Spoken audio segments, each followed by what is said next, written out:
scholarships. It's our way of saying thanks. We're Valleywide, and yesterday, today, and tomorrow, we're here for you. This year helped We do things differently in Idaho. Sometimes we go east to find west, where muddy trails meet huckleberry smiles. Stars shine electric, and the wind smells like destiny. Sure, our traffic jams are strange, and not all our steaks are ribeyes. But wherever we go, our eyes never leave the road. Belts strapped and dreams packed, no distractions, no phones, focused. From here to there, it's who we are. Vaping sucks you in quick, and the more you vape, the harder it is to quit. Not to mention all the chemicals and health problems. That's why thousands of teens are joining My Life, My Quit. Visit mylifemyquit.com or text Start My Quit to 36072.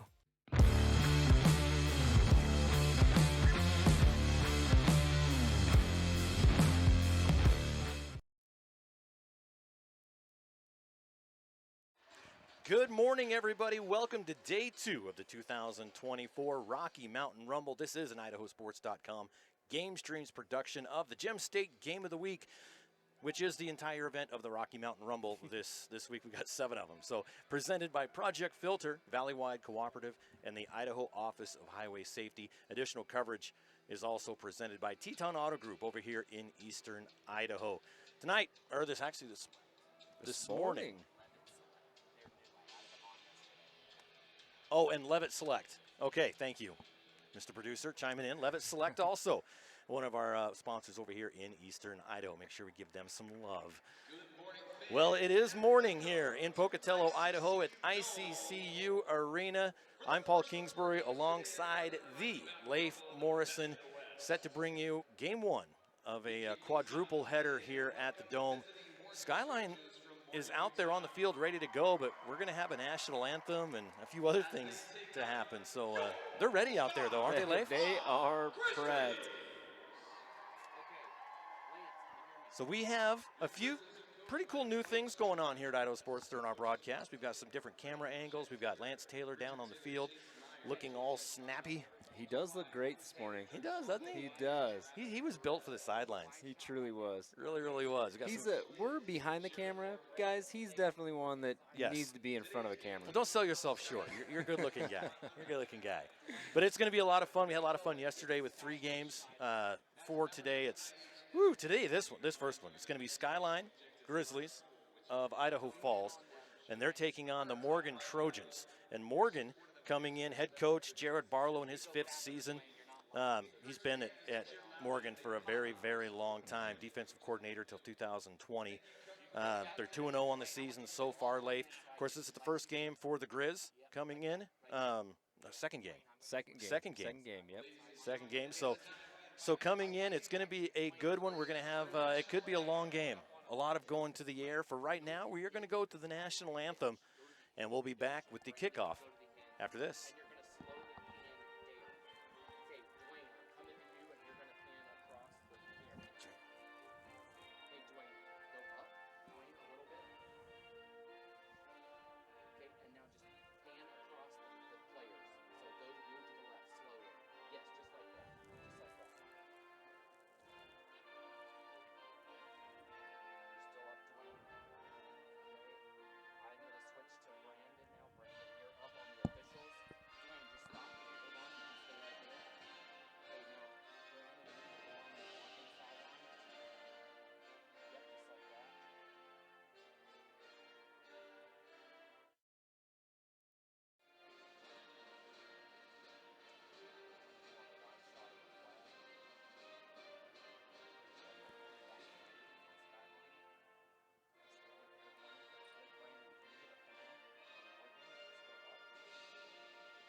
All right, welcome back into the broadcast. We mentioned that Morgan comes in 2-0. They beat Crimson Cliffs 41-13 and beat Skyview, Utah 34-0. And Leif, there's a story behind that one. Skyview, Utah, one of the big storied programs in the state of Utah.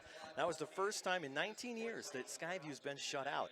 2005, they lost 59-0 to Logan until last week when Morgan beat them 34-0. So this is a team that that I'm sure has Coach Berger of Skyline, did a lot of film this week. It's a game that doesn't quote matter, but you don't want to, you want to win, right? But everything matters, especially these coaches leading really storied programs. Every single game matters, and so definitely they probably both have had this game circled on their calendar for a long time. I mean, they're playing this great venue, the Rocky Mountain Rumble. Playing an opponent from out of state. Everything matters. Scott Berger in his 16th season there at Skyline. They've been, all the classifications changed, but historically they've been a 4A team. And they won 5 titles in the 4A. They're back to 5A, first time since a while. It's been a while since they've been there. 8-4 last year, looking to come out, have a better season this year. They've got a lot of talent that came back, which just means they're more experienced. Yep, exactly. And even last year, I mean, they lost to Hillcrest, who made it to the state championship. It kind of came out of nowhere, really. And I think they're might be on the revenge tour this year. So there's the kick. Taken right at the goal line, going to the opposite side, brought down at about the 16-yard line. That was tackled by Spins Cade from Morgan. I think Kirkham on the return there, as we're getting our binoculars out, because we are not close. So from the 17, 1st and 10 for the Grizz. Quarterback Carmine Garcia, the senior, 6'2", 205. In the shotgun. Takes a snap. Keeps it himself, up the middle. Gets across the 20, gain of about 5 yards for Garcia. Tackled by Jake Hansen, junior wide receiver DB. We don't have the heights and weights on our Morgan roster, but walking the sidelines, there are some big dudes. Yeah, we were down there pregame, looking around going, what? These guys are athletes. And none of them wearing shirts, and all of them had six-packs. Yeah, they're all jacked. Yeah. So props to the weight room over there. Reminds me a lot of you and I. Yeah. 20 years ago. Definitely what I was thinking. There's a handoff, goes to the left side. Gave it up to Zion Crockett, the junior. Man, just swallowed up by the Trojans there. Carter Melbos leading the charge. Number 21, linebacker.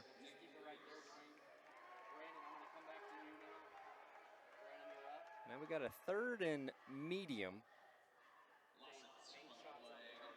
Yeah, it's about 6-ish, 7, 6-ish. As we start the first quarter here, game 1 on Saturday of the Rocky Mountain Rumble. Carmine Garcia back in that shotgun. A couple receivers to his left. One goes in motion, comes around, turns, hands it off. Around the left side, a lot of room to run up the sideline. Across the 40, gets pushed out of bounds before the 45. Nice run for Kirkham again. The return man gets the ball almost near midfield, and the Grizz are on the move. You love to see it. Play number 3 of the game, a reverse. Oh, this is going to be a good one today, Paul. Trey Kirkham, the senior. We haven't yet to see Skyline pass the ball.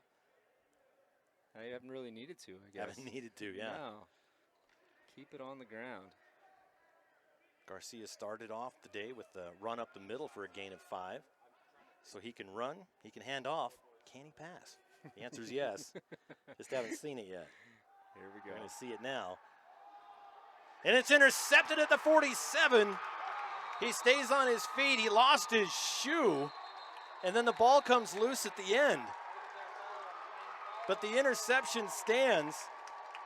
Wow. Number 2 on the interception for Morgan, Jack Despain. The senior defensive back jumped that route. Man, what a play. He just closed. The receiver was open, and then he wasn't. And then he wasn't. And then he wasn't. Wow, great play by number 2, Jack Despain. And the Trojans proving why they're only allowing 6.5 points a game this season. Pass to the near side, run up the sideline. Diving forward for a couple of extra at the 31-yard line.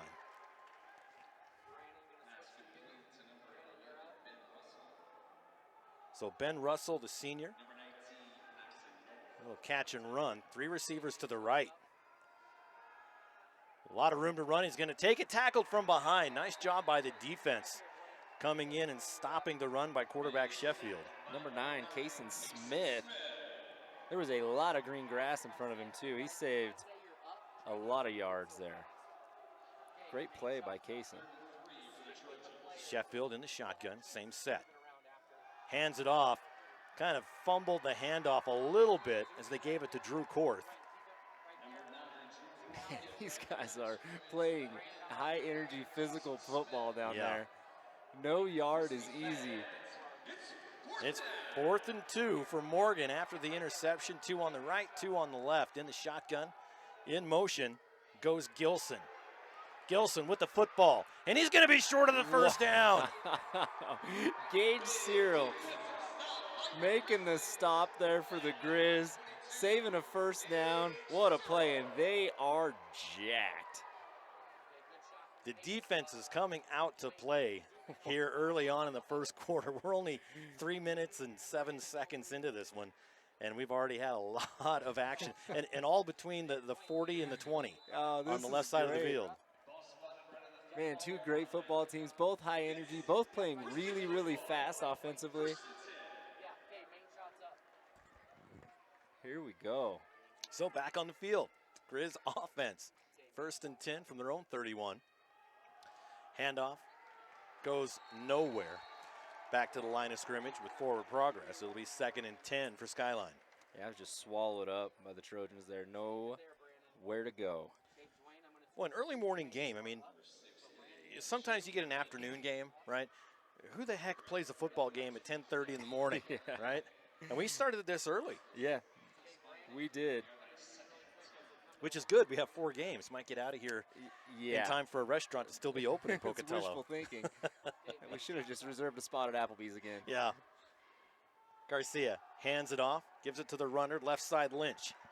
And Lynch is able to pick up a couple of yards. That'll bring up 3rd and 8.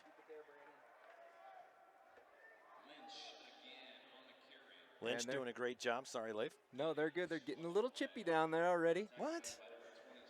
Now, yesterday, I'm sure no one was watching yesterday. 'Cause during a game, it was at halftime, and one team stole the towel from the running back of the other team and was going to the locker room with it. The running back took exception, chased the player down to get it back, and it turned into a big brouhaha. Yeah, there were some big linemen who didn't think that was very cool. Yeah, I thought it was pretty funny. 3 receivers set to the near side, 1 to his left in the shotgun. He's got Lynch to his right. Rolls to the near side. Has to just throw it up, and a dangerous pass, and that's almost intercepted. Pass was intended for Kirkham. Boy, coming to the near side, throwing against his body to the other side, just throws it up. Wow. Dangerous. And Miller Burdahl, number 33 for the Trojans, almost came away with that. That was almost a Hail Mary 500. Yeah, just let her rip. Yeah. But again, the whole game is being played on the left side of the field between the 20 and the 40. Yes. Man, great pursuit by the defensive line for Morgan. So it's 4th and 8. They've gained 2 yards on this series. We're going to punt this one off. And a one hopper, nice shortstop. Yeah, that was. And the fair catch called by Lincoln Gilson, the senior. And Morgan will start things off. I didn't know if you knew this. There's actually a right side of the field. We haven't seen it much today. But that's where Morgan's going to start things off at their own 28-yard line. Yeah, the coaches aren't getting as many steps as they usually do all the way to the sideline to sideline. I love how fast Morgan, they get to this ball, they run a play, and another play, and another play. We are wasting no time today. Sheffield takes the snap, but it's blown dead immediately. Looks like a false start. That'll move Morgan back.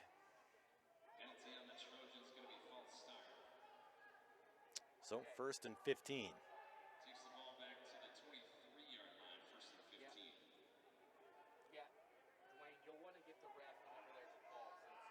Two receivers to the right, two on the left.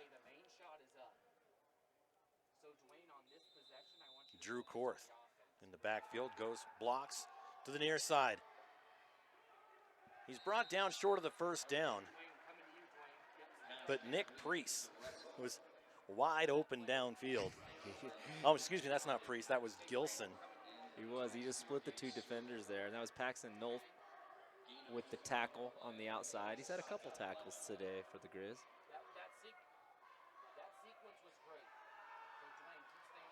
Another pass, broken up, nice defense by number 2, Taylor. Is that It right? does say it on mine too, yeah, Taylor. I like it, T squared, number 2.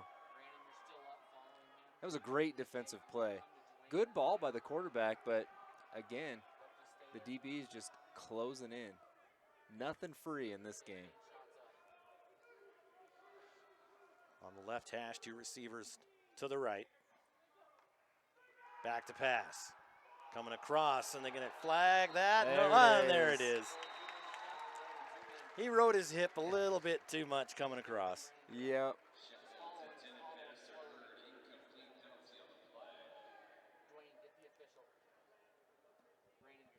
Yeah, it looks like that's going to be pass interference on number 28, Bennett Southwick, the senior. 5'11", 215 pounds. And he can move. So that's 15-yard penalty in high school. That takes him to the 42-yard line. Fresh set of downs for Morgan. Clock stopped, 6:38.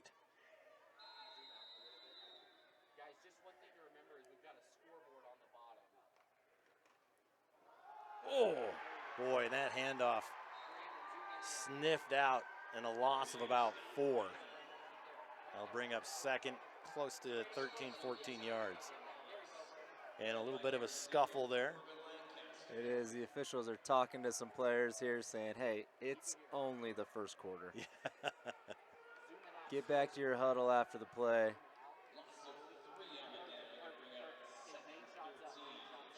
Great defensive stop by the Grizz there in the backfield for a loss of 2. There's Kason Smith and Max Sargent. Kason needs to watch himself. Sargent's a lot bigger. Airing it out downfield. He has a man open as Denny's at the 28-yard line to the 5 into the end zone. Touchdown, Morgan. Number 5 with the catch in stride, Lincoln Gilson. Wow. Got a little laundry on the field, too. I think he's going to get an unsportsmanlike conduct after that touchdown. Touchdown should be good, but he gave him the old peace sign while he was crossing the end zone. 61-yard touchdown pass.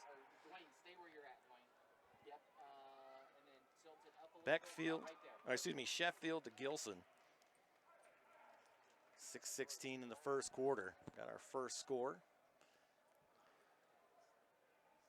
Looks like set to kick the PAT's Jack Hurd, the junior.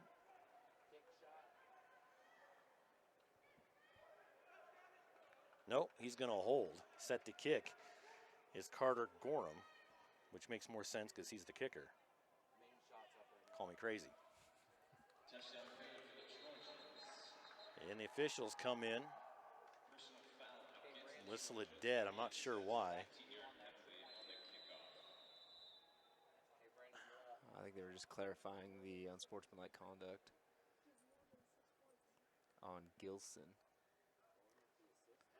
Ooh. Almost blocked, but it's good.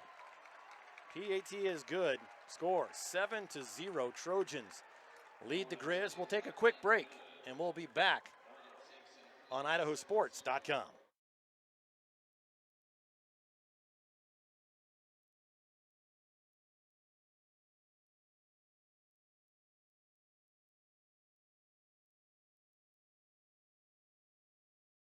At Valleywide Cooperative, we're here when you need us. For 100 years, we have been here to help you with food, fuel, and good old-fashioned advice. And for us, serving is more than a job, it's a way of life, which is why we pour so much into the communities around us. We've employed hundreds of your neighbors.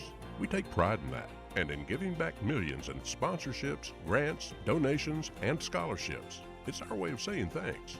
We're Valleywide, and yesterday, today, and tomorrow, we're here for you. At Valleywide Cooperative, we're here when you need us.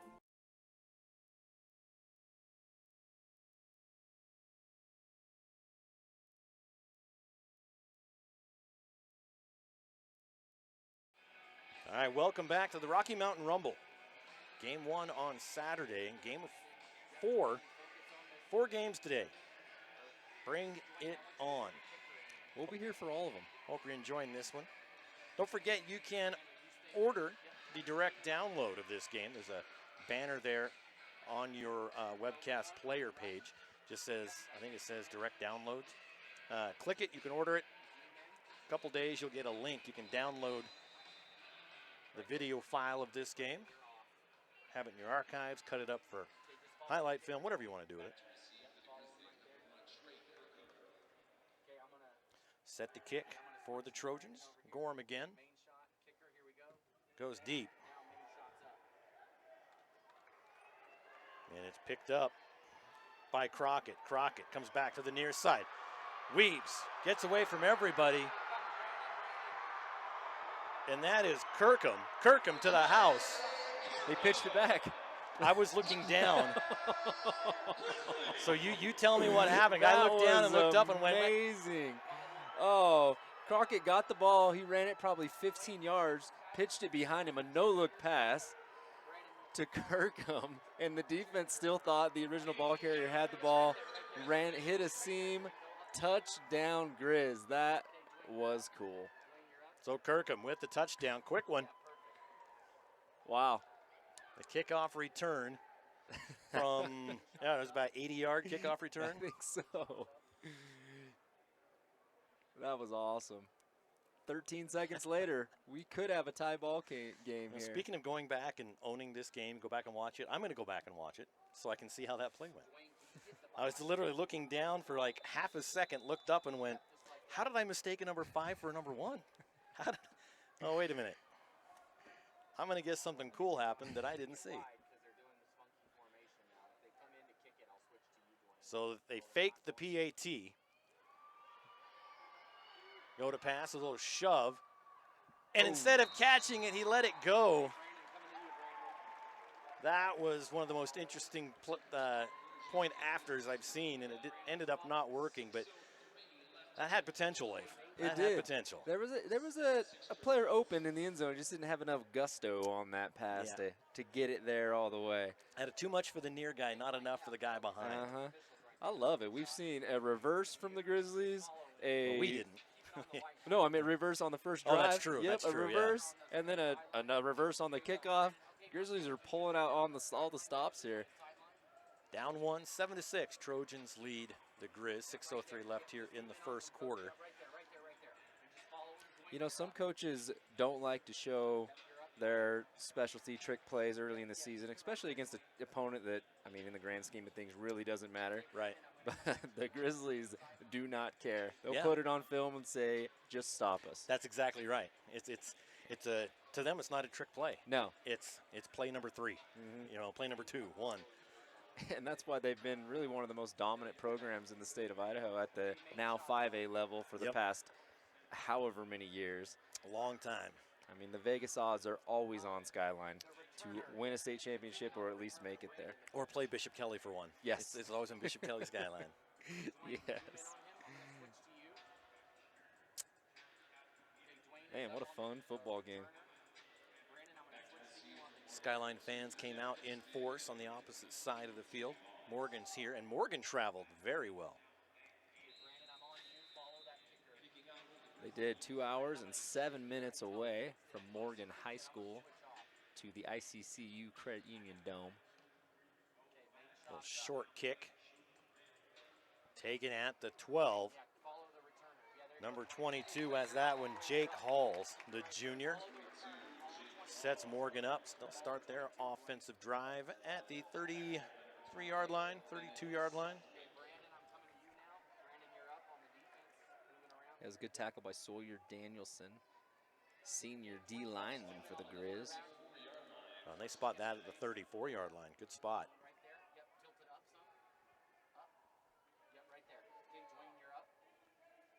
So Morgan moving right to left.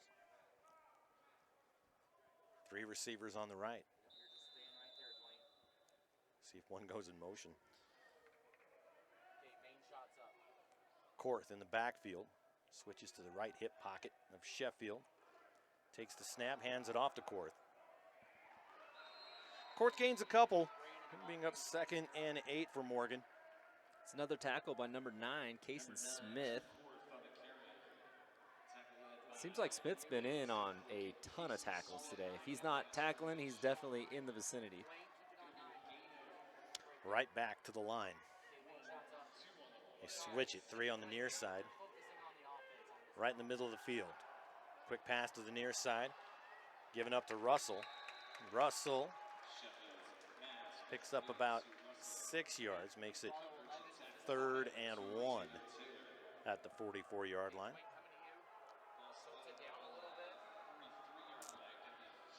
Two on each side, bunched in the middle. Tried the hard count, almost got the Grizz, not quite.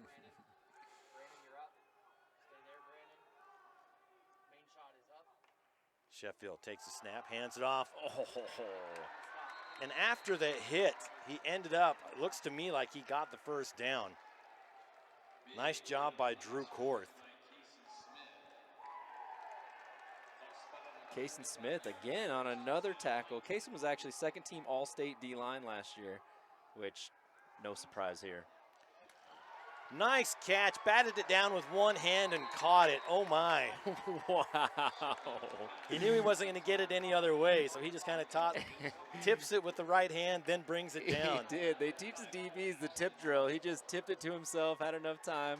Man, what composure, what great body control. Now the referees are into this quick motion as well. They're like, okay, let's get those first chains moving. And a bomb downfield, over the shoulder catch. Did he catch that? Oh my goodness, what a catch by number 14 for Morgan, Zach Boston, the senior. Wow. Will Jensen was there. He was all over him, but there's nothing you could do about that. At the 1-yard line. Holy. Back to the set. Korth in the backfield with Sheffield. Sheffield keeps it, quarterback into the end zone, touchdown. From the 1-yard line, Sheffield punches it in. Great play calling on this drive by the coaching staff at Morgan. Puts the Trojans up 13-6, PAT pending.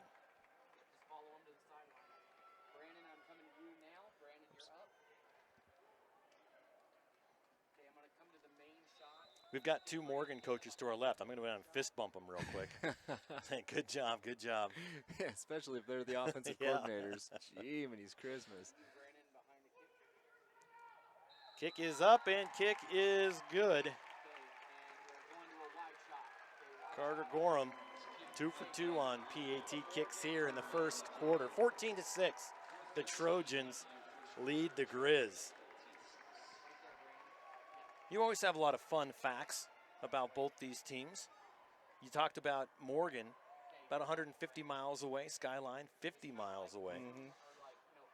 State championships. Last time Skyline won, they did it 3 years in a row, 20, 21, 22.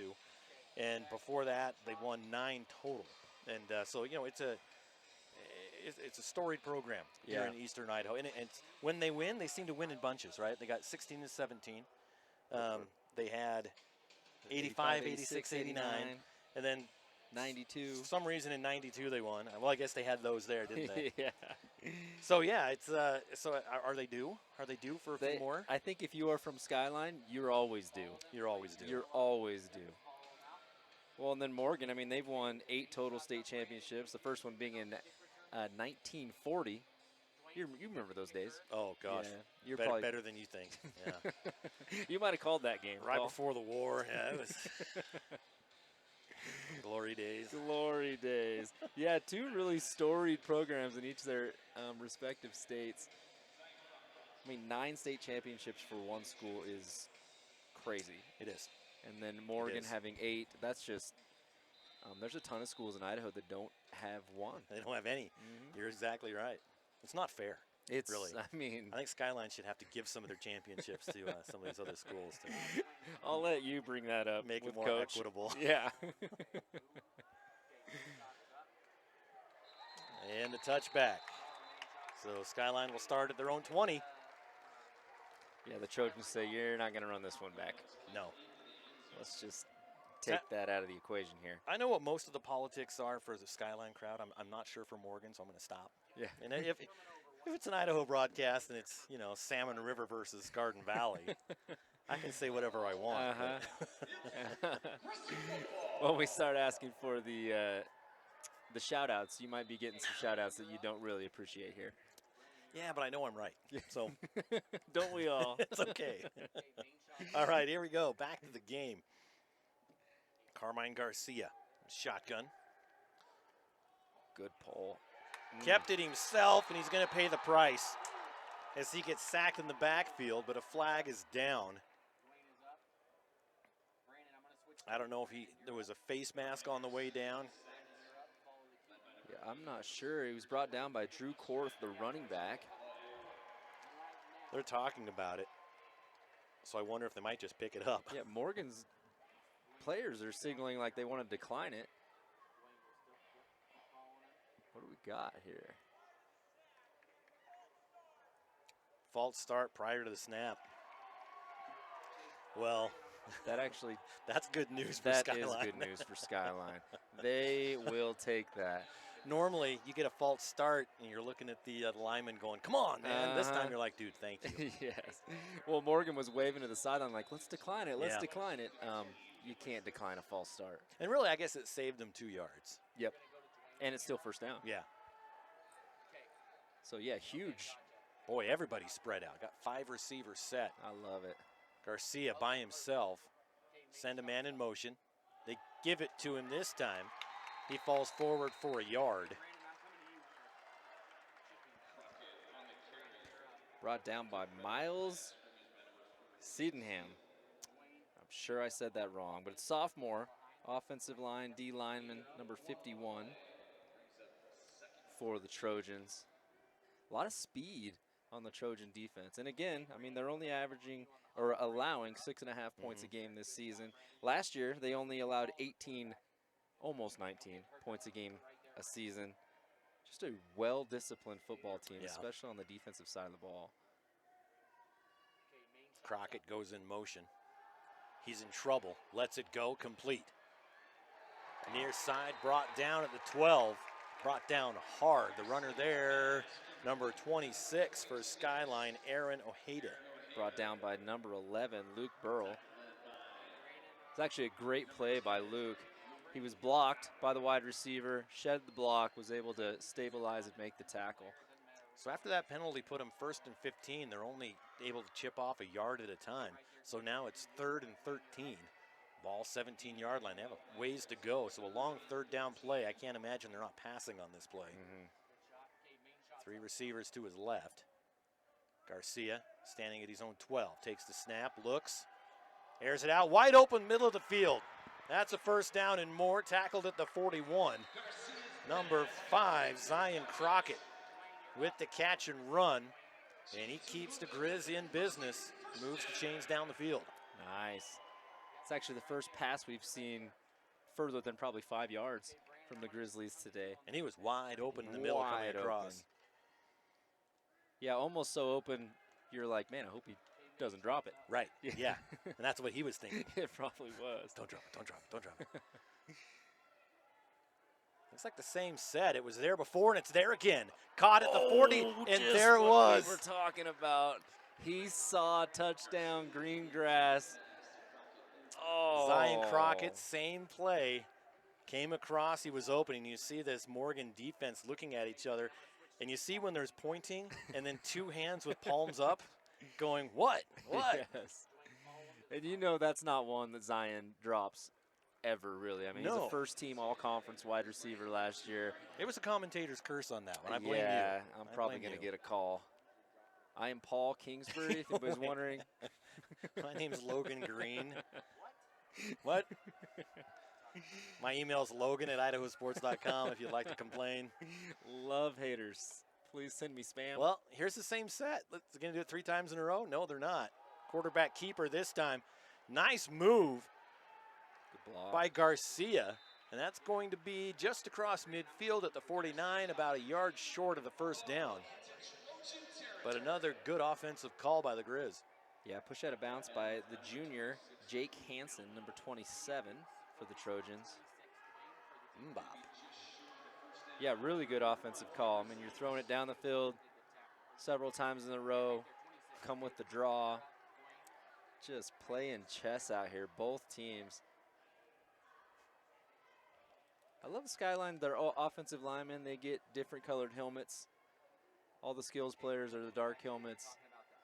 The offensive linemen, the light blue, North Carolina blue, if you will, or Skyline blue, if you're a Skyline. Yeah, I think we do Skyline blue on Skyline that. blue. Lapway blue. Yeah, I love it, though. Give those O-linemen a little bit of love here. Somebody has to. Somebody has to. The Hog Mollies. Handoff, given up to Kirkham. And Kirkham gets the first down, plus a couple. It'll be 1st and 10 from the Morgan 46-yard line. Yeah, it was a good cut. He almost got taken down by Brocken Sanders in the backfield, but was able to shake that for a first down. One of the Skyline coaches was talking to the official. Not sure what he saw. Was he impressed or I'm not sure. not impressed? I don't think he was impressed.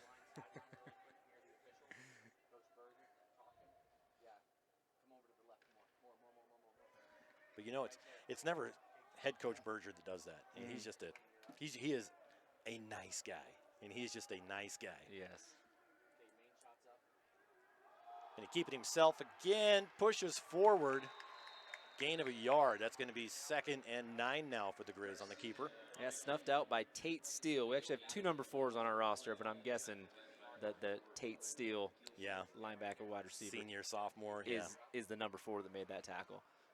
Stayed home. That's the 3rd time they've called that draw play, and they've had pretty good success with it so far, but Tate was tired of seeing it. You know, what I like seeing is that Skyline is not afraid to go back to the same play if it worked. You know, they say, okay, great. They let us get away with it. Let's go back to it. Stop us. Yeah. I love that mentality.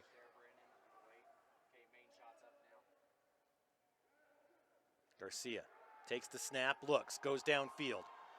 Kirkham open with the catch. What a catch by Kirkham. Takes it inside the 10-yard line.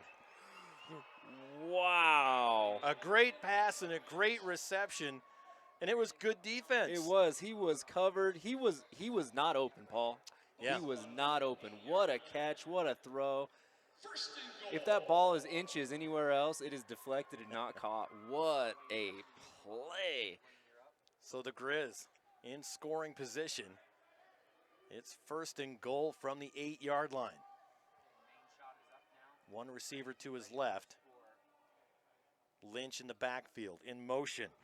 Goes Crockett. And that goes nowhere. That was Liam Lynch, the running back, got stopped. And it'll be 2nd and goal from the 9, a loss of 1. Brought down by the big D lineman, Miles Sydenham. I know I'm saying that incorrectly, but I'm just going to go just for Miles. it. Yeah, Miles. Oh, we're going to go to quarter. Going to go to quarter on this one, so the officials hate this when they have to walk to the other end of the field. So at the end of 1, it is 14-6, but the Grizz are looking to score. We'll find out at the start of the 2nd, right after this on IdahoSports.com.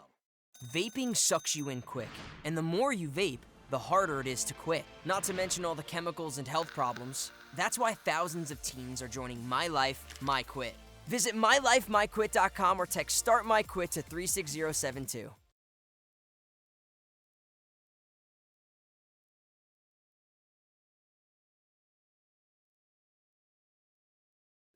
He's good. Sideline, he's amazing. His sideline stuff is. No. Formations. They're worried about formations on offense as well as formations on defense. They feel that those formations have really kind of given away what they're doing, given Morgan an opportunity to come in. As far as Morgan goes, they've made some big plays, looking good. We'll see what happens in quarter number 2. All right, thank you, Lance. See any good-looking guy down there? Yeah. He took his glasses off, though. He looked pretty intelligent with the glasses. He needs to get them back on. He definitely needs to get them back on.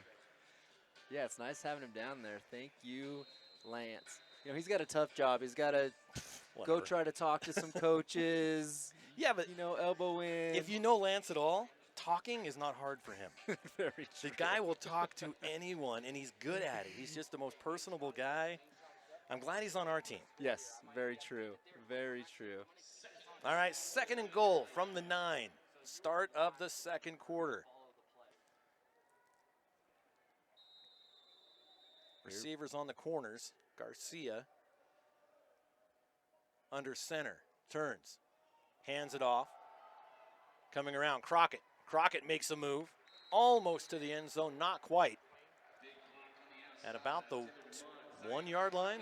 Yeah, I think so. 1 or 2. Just pure grit right there. He looked like he was taken down at maybe the 6, but just kept fighting for 4 more yards. So 3rd and goal from the 1. And you have a quarterback in Carmine Garcia that can run. So do you just, butt sniffer that guy all the way into the end zone? What are we at? 3rd down, 2 yards to make. I got 1. Or it's 2 right downs on the 1 to make 1 yard. Skyline's probably got something good up their sleeve here. Garcia's just going to punch this in. 2 receivers to the right, or left, in motion. Garcia keeps it himself, comes around. Ooh, and he is swallowed up by 4 defensive players from Morgan. Nothing going, led by Drew Korth, number 9 for the Trojans. Doing a little double duty today, playing running back and linebacker. So lost 4 yards. It'll be 4th and goal from the 5 now. Left hash, that leaves that right side open. Ish.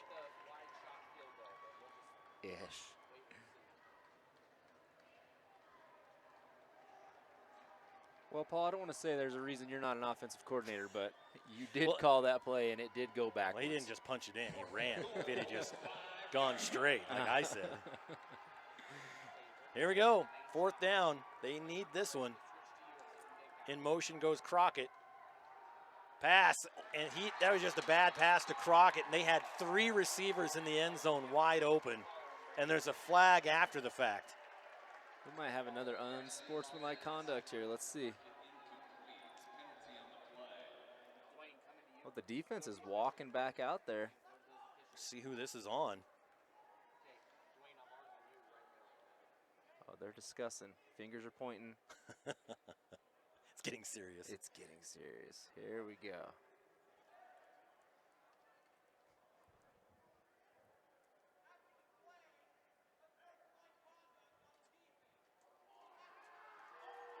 Oh, they're going to call that on the defense. After the play, so looks like Morgan will get the ball. Well, that's a...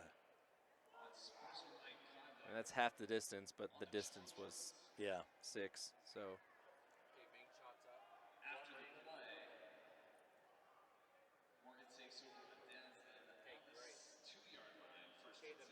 So 98 yards to go for Morgan. And now the officials I guess I just didn't see what Morgan did. I didn't see it either. It must have been something. I think they're probably trying to calm both teams down a little bit, and hoping some penalties will stop the chatter in the trenches. So in a dangerous spot, getting the snap in your own end zone, bad things can happen. They try and run it, get a little distance, and they get to about the 5. Tackled by 9 Grizzlies right there. Do we figure out what is a pack of Grizzlies? A den of Grizzlies? That's a good question. Logan's pretty busy right now. Yeah, so usually he's we might have to do this our ourselves. go-to. Oh, that's a false start. Bradley Walters for the Trojans. Looks like he moved a little early there. A sleuth. A sleuth? A sleuth of Grizzlies. Really? I don't hate it. I don't think people will believe us. No. But no. Well, now we've got second down.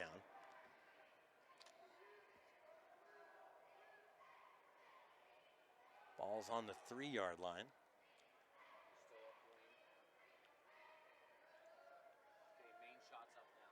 Three receivers to his left, still taking the snap in the end zone. Airing it out. And if they can bring him, he was walking the tightrope. Gets it back out to maybe a yard. yeah, almost a safety. You know, and you do those little screens to the side in a situation like this.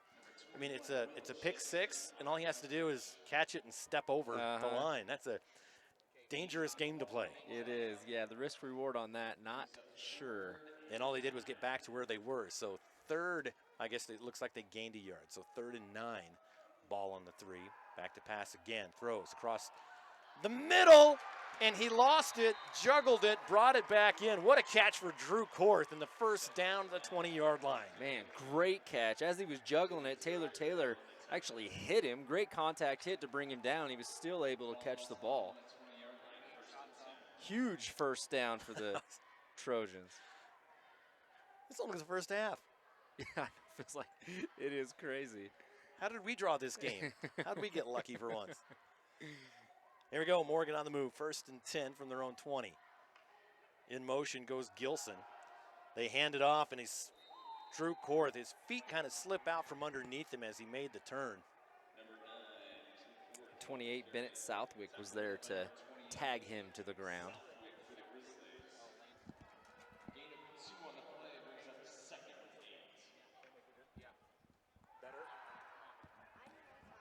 Running. He's going to have to tuck it and go, and he leaps. Might have got the first down. I think they're going to put the spot where his feet were and not the football. Let's see if they call it a first down. It's going to be close. And they call it first down. Moving the chains. Almost tackled in the backfield by our man, number 9, Kason Smith, second team All-Stater last year. Looks like we had a timeout for Morgan. And it is a timeout. We're going to keep it right here. We mentioned Levitt Select as one of our newer sponsors here on IdahoSports.com in Eastern Idaho. It's a locally operated with locations in Rexburg, Rigby, Idaho Falls, Twin Falls, and Boise. Levitt's mission is to help their community by providing policies personalized to each consumer's needs. The community they work and live in is their #1 priority. As such, they offer a wide range of insurance products and companies able to take care of their community's assets. Levitt Select in Idaho Falls wants to be your insurance professionals. Give them a call today at 208-522-2582, Archibald Insurance Center, here for all of your insurance needs. So Levitt Select.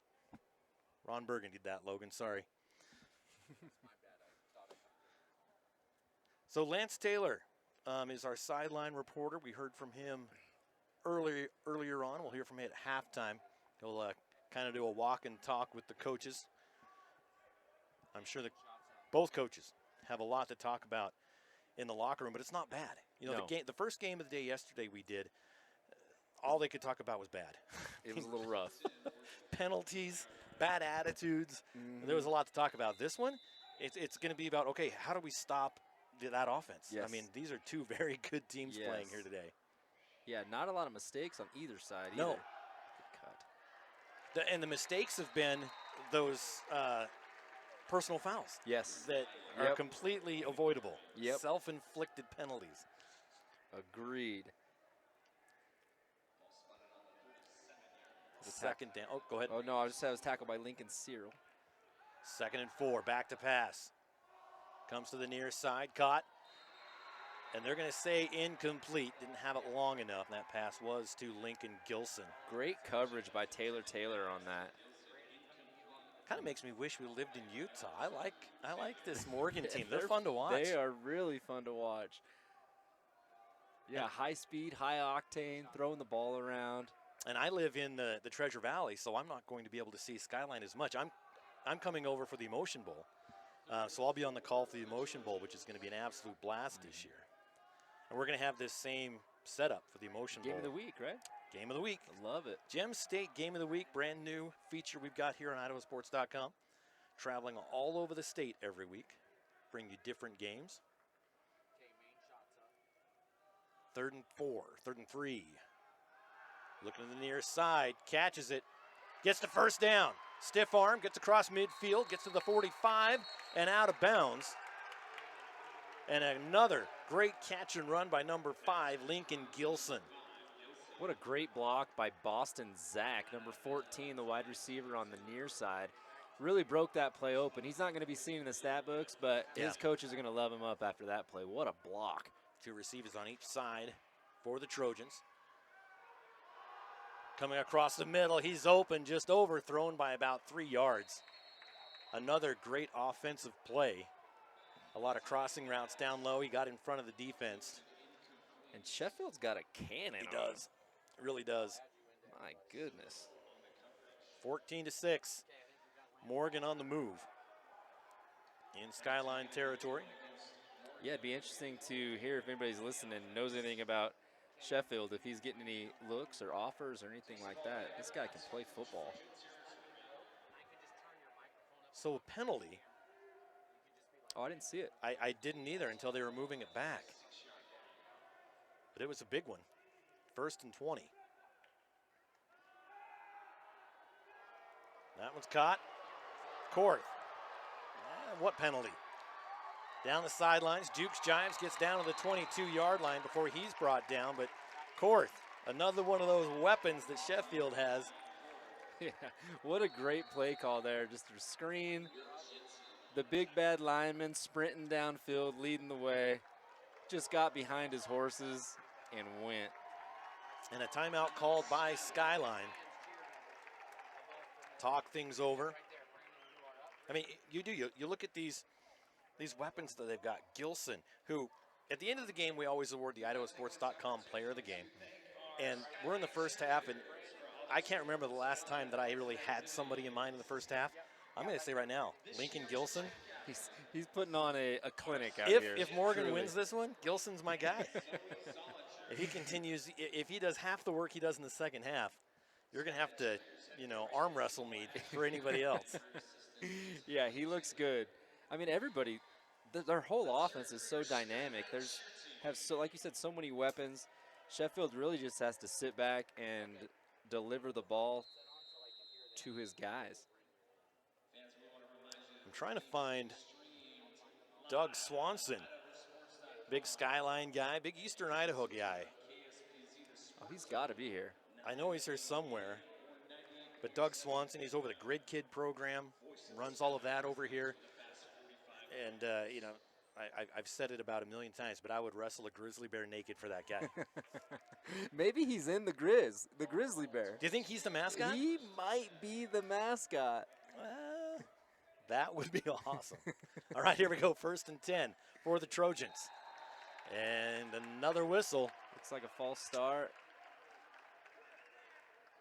So hey guys, we got Lance Taylor down on the field who wants to chime in here real quick. Lance, let's go to him. Lance, what you got for us?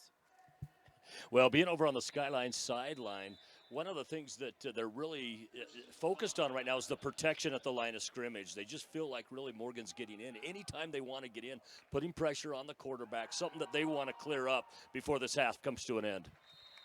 All right, thanks, Lance. Appreciate that. He's absolutely right. And on that one, after the play, they end up getting should be a first down, so 1st and goal from the 10 on that catch by Gilson. Your boy. Do they sell Gilson jerseys, you think? I'm going to get his autograph. You're going to need it, yeah. Over the years, 20-plus years I've been doing this, there's so many autographs I wish I would have gotten in high school. Yes. Shea McClellan and Leighton Vander Esch, all those guys that we covered and hung out with. Cut up the middle, goes to the right side. Nice spin move to the 3. It looks like they might give him the 4. But a great run brings up 2nd and goal from the 4-yard line. Yeah, number 22, Gage Cyril, for the Grizz. Saved a touchdown right there. Matt Paradis from Council played for the Broncos. So many. I'm going to get yours just in case. Well, I don't know if it's going to be worth anything. There's a push. Push for a couple of yards. See, that's the play they thought that Skyline was going to run. Oh, and they're back on the ball again. Yep, keep the defense on their heels. They're going to do it again. Push forward on 3rd and goal. I don't think he got in. He is so close. A half a yard out, maybe. It's like Titans in the Super Bowl. It is. What do you think? You were like 8 years old when that happened. 3 times in a row? Yeah. Oh, fumble.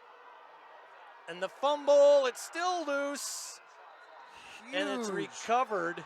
Huge but play. It's recovered, but it doesn't matter. All it did was give Skyline 2 more yards to work with when their offense comes back out on the field. Yeah, it was just a bumbled snap. Cyril was there for the Grizzlies to kind of jumble it up even more. What a goal line stand. Oh, yes. For Skyline. That is huge. That is huge, especially after not punching it in the last time they were down there. A little payback action. Yeah. Yeah. And we got a ball game, Paul. And we talked about this in our game yesterday. These are teams you don't want to go down 2 scores to. You go down 2 scores, it's going to be really hard to get back up on top. So Skyline stopping that score really keeps their hopes alive here in the first half. It really does. Now they've got 93 yards to go and 5.5, about 5:23 to do it. So now they're starting in their own end zone. A dangerous place to be. Handoff goes to Crockett, and Crockett stopped.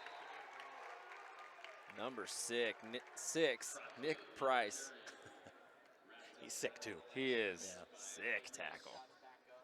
So a loss of yards makes it 2nd and 12. Yeah, not almost safe. He did roll back into the end zone. Yeah. But obviously down on contact right there. But still, a dangerous place to be. Dangerous and the center and the quarterback. You know, if they're somewhere on the 30-yard line, 40-yard line, you're not even thinking about, you're thinking about a bad snap. But here, it's going through your mind. Yeah. If I snap it over his head or I don't catch it, it's 2 points in the ball. 2nd and 12. And the shotgun. Another handoff, goes to the right side. Breathing room, nice run by Zion Crockett. Gets it out to the 10-yard line. Actually, the same play they called before. They must have saw something that they liked. Called it again 2 times in a row, even though it didn't really work the first time.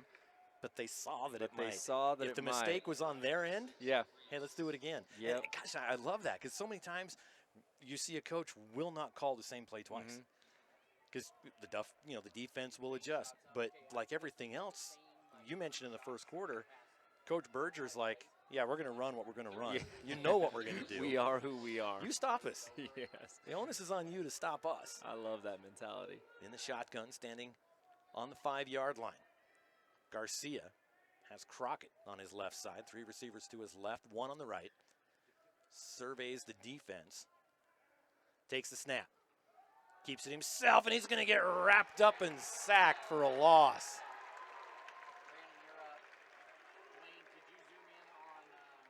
Yeah, there they tried the fake handoff where it looked like they were running the play for a 3rd time in a row. Quarterback keeper, and the Trojan D-line just did not bite.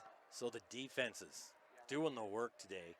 It was stopped on the goal line by Skyline, and then turning around, they're punting from 2 yards from where they where that fumble. Well, they didn't recover it either. Yeah. It was turned over on downs. So now punting from their own end zone, which is also very dangerous. Set to receive is Lincoln Gilson. Stop. I just said his name. I'm just saying he's out there. Can't help it. Good punt. A little bit short. Gilson takes it at the 41. Comes to the near side, the 35. Good block. The 30 stays in bounds. Let's see where they spot that at about the 22-yard line. So a good return from about the 40 to the 24-yard line, if I'm seeing it right. Yeah, great block by number 27, Jake Hansen, the junior for the Trojans. Kind of sealed the edge there and allowed Gilson to get a few more extra yards. Just both teams well coached, well disciplined. Yeah. I mean, that's stuff that you don't see, unselfish football on both sides. Yep. Yeah, it's just a darn fun game to watch. Pass. Opposite side, given up to Gilson, and Gilson gets whopped at the 20-yard line. Number, turns so I can see, looks like number 9, Kason Smith. Well, his position on the roster, Smith is... Oh, 19, I'm sorry, not 9. 19 made the tackle. So there's a catch to Hurd. And Hurd gets to the 10. It'll be first and goal for Morgan. But, yeah, it was 19. But looking at number 9, Kason Smith, I've never seen edge as a position. Edge. Is that like Edge from U2? Well, when you're the baddest dude on the D-line, you can get called whatever you want. Oh, and a quick pass and a touchdown. Lincoln Gilson from 10 yards out. A great play, great pass. Right over his shoulder, Gilson hauls it in, untouched into the end zone. Makes it 20-6 Trojans. $1:56 left here in this first half. Quick 10-yard pass play.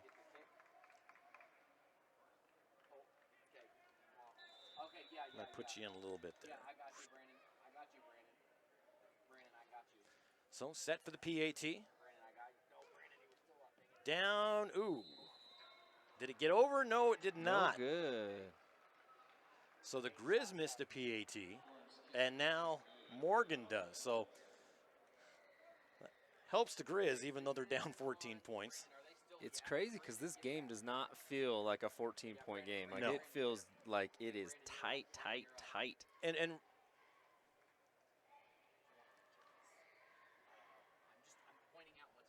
okay. Taking a look at the coaches talking to the officials now. Always something to say, right? Something to say. And let me see who that.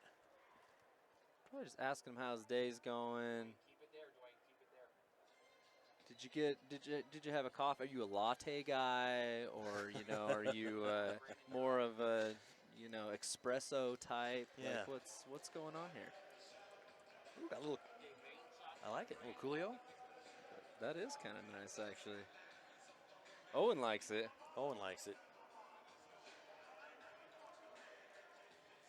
20-0, and 20, anything 20 to single digits, I've always said is a very deceptive score. It looks like a lot. It looks like a lot, right? But if Skyline comes down and scores, all of a sudden it's 13-20. Right. Right. And that looks much different. So 20-6 looks so bad. Mm-hmm. But you're one score from Yeah. We're back in this ball back game. in this. Living in the gangsters. We'll see if they. you just keep going. I'm going to Wow. sing. Please don't stop. See if they kick it deep here, or if they kick her in the end zone like they did at the last kickoff. It's a fun fact for you. Michelle Pfeiffer in the movie that the song was the theme song for, right? Her aunt is my lunch lady in New Plymouth. Really? That's the kind of stuff you won't get Wow. anywhere else but No. IdahoSports.com. She never came and did any assemblies, huh? She didn't. She came to town a couple times. Oh, that's kind of cool. Taking it to 10, going around the far side. There's Crockett. Crockett with the return. And he goes out of bounds at about the 29-yard line. So that sets up Skyline. Pretty good field position in what should be the last drive of the first half, but there could be a fumble, an interception. There could be a quick, 3 and out. Who knows what's going to happen in this minute 50.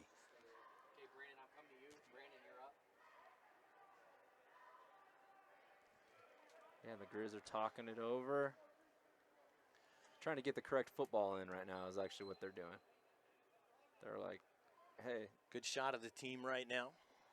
Coaches talking to the offense. And you can see how big those players are next to those coaches right there, right? Yeah, not small.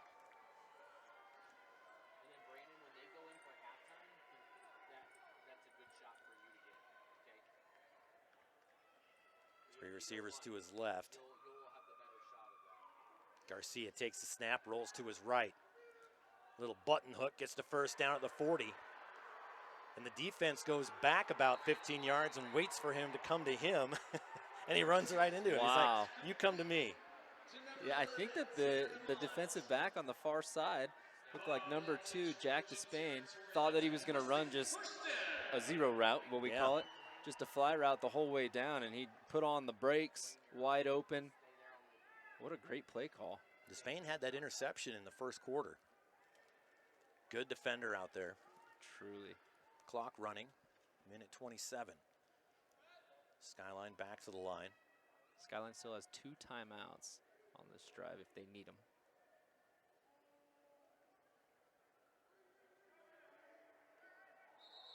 And flags down.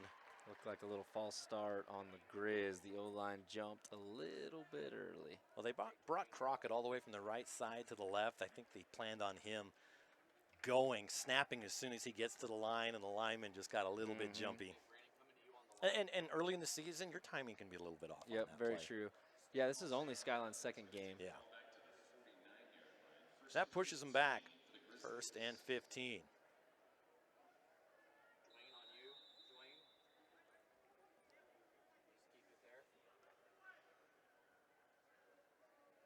Play comes back in. Carmine Garcia. Hustling up to the line here. Clock still ticking.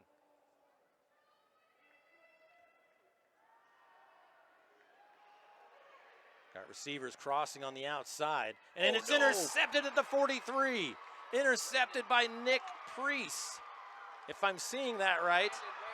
And he stays on his feet, breaks away into the 20-yard line.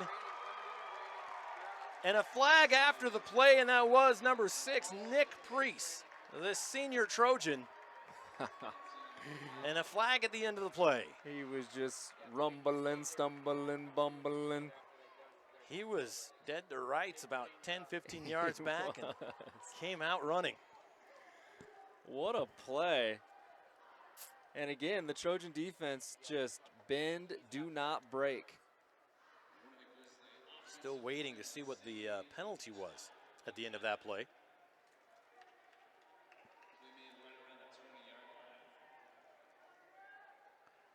Get the call from the white hat now.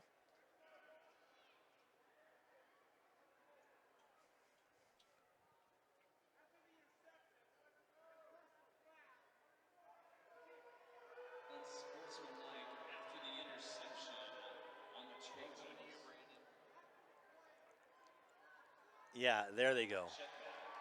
It was on Skyline.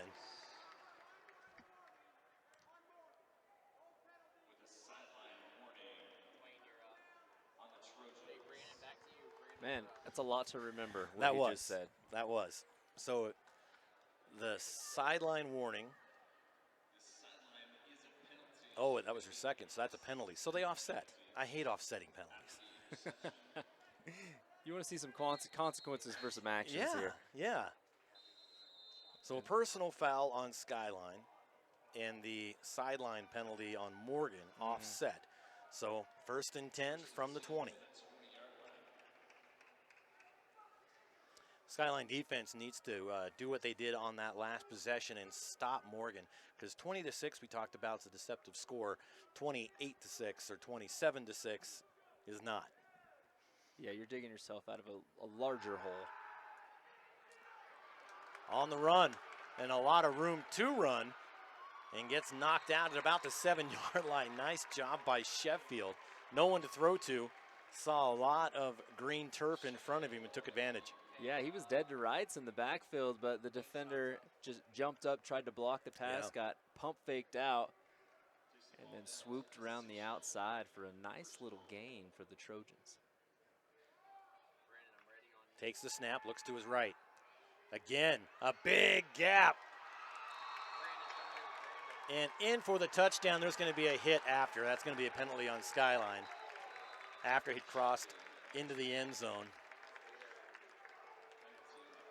So a touchdown will stand by Beck Sheffield, a senior quarterback.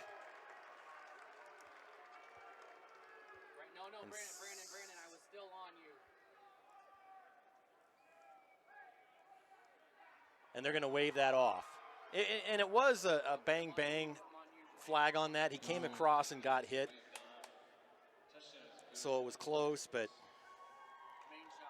Yeah, it really could have gone either way there. I think momentum was. So they waved that off. So 26-6. Going for 2. And they're going to here. go for 2. They missed that the PAT last time. They want it back. So in motion, coming to the right side, looking for him, incomplete. Great defensive stop. 2-point, no good. Gilson wasn't able to get open. He had to actually come out of the end zone, which kind of a death knell for that kind of play anyway. So 22 seconds is what Skyline has to chip into this lead before they head to the locker room.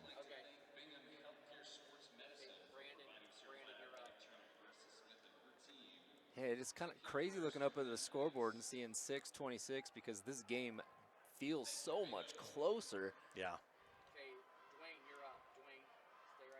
And really, Skyline hasn't been able to punch anything in offensively. They had that one long touchdown run back on the kick, and they've moved the ball, but just haven't been able to punch it in.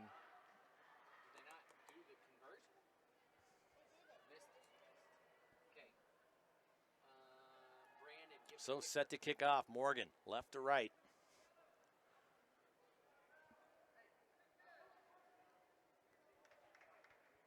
Back to receive is Crockett. Just a junior.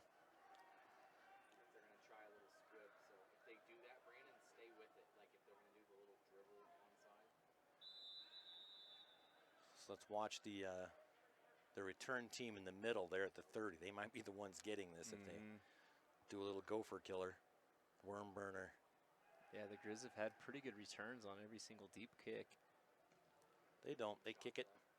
And Crockett takes the bounce at the 2. And they hand it off again. They kind of faked it to Taylor, and then they give it up to Kirkham.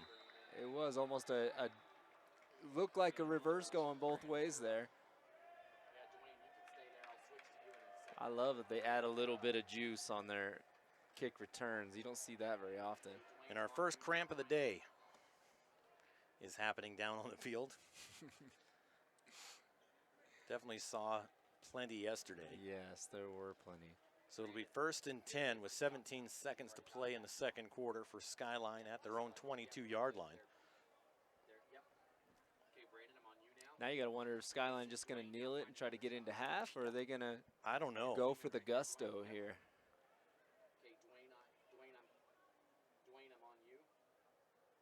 And one of the Skyline coaches out there, again, same one, having that conversation with the official, walks back to the sideline. Right there. Still hot. Some unanswered questions. That's a good way to put it. And the injured player down there was Kirkham, and he limps off. Hopefully they can take care of him. That would be huge if he's sitting out the second half. Hey, that's us. Are we on? Hi. Hey, how's it going? I'm the good-looking one. I'm just here.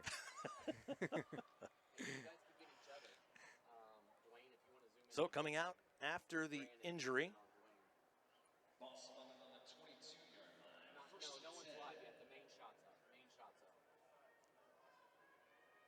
In the backfield with Garcia. A little prevention defense from the Trojans.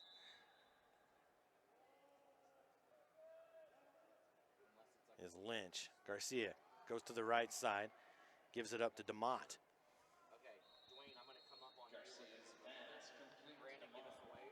So 7 seconds tick off. And there's Brandon Baney. And there's actually his dad, Dwayne Baney. There's the crew. The crew. Erin Andrews is somewhere. She's shy. She is. She's shy. She is. 10 seconds to go.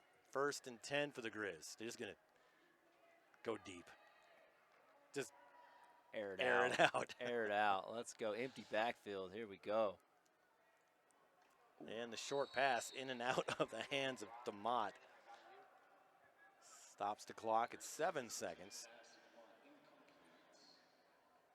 And it looks like Crockett he was wanting some sort of penalty coming through.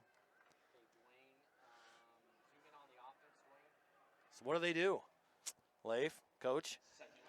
I'm saying they've ran that same play 2 times in a row here. They're going to pump it, and they're going to try to hit him deep. Probably same thing. Maybe they'll run a little motion on the outside just like they did. They'll pump to the running back going to the flats, and hopefully one of the receivers on the trip side will be open downfield on the seam. Nope. Nope. Oh. And that didn't work either. Yeah. We're at zeros on the clock.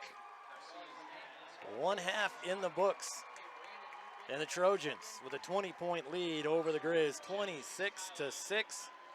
Teams come off the field. We'll take a quick break, come back with the halftime show. You're watching the Rocky Mountain Rumble on IdahoSports.com.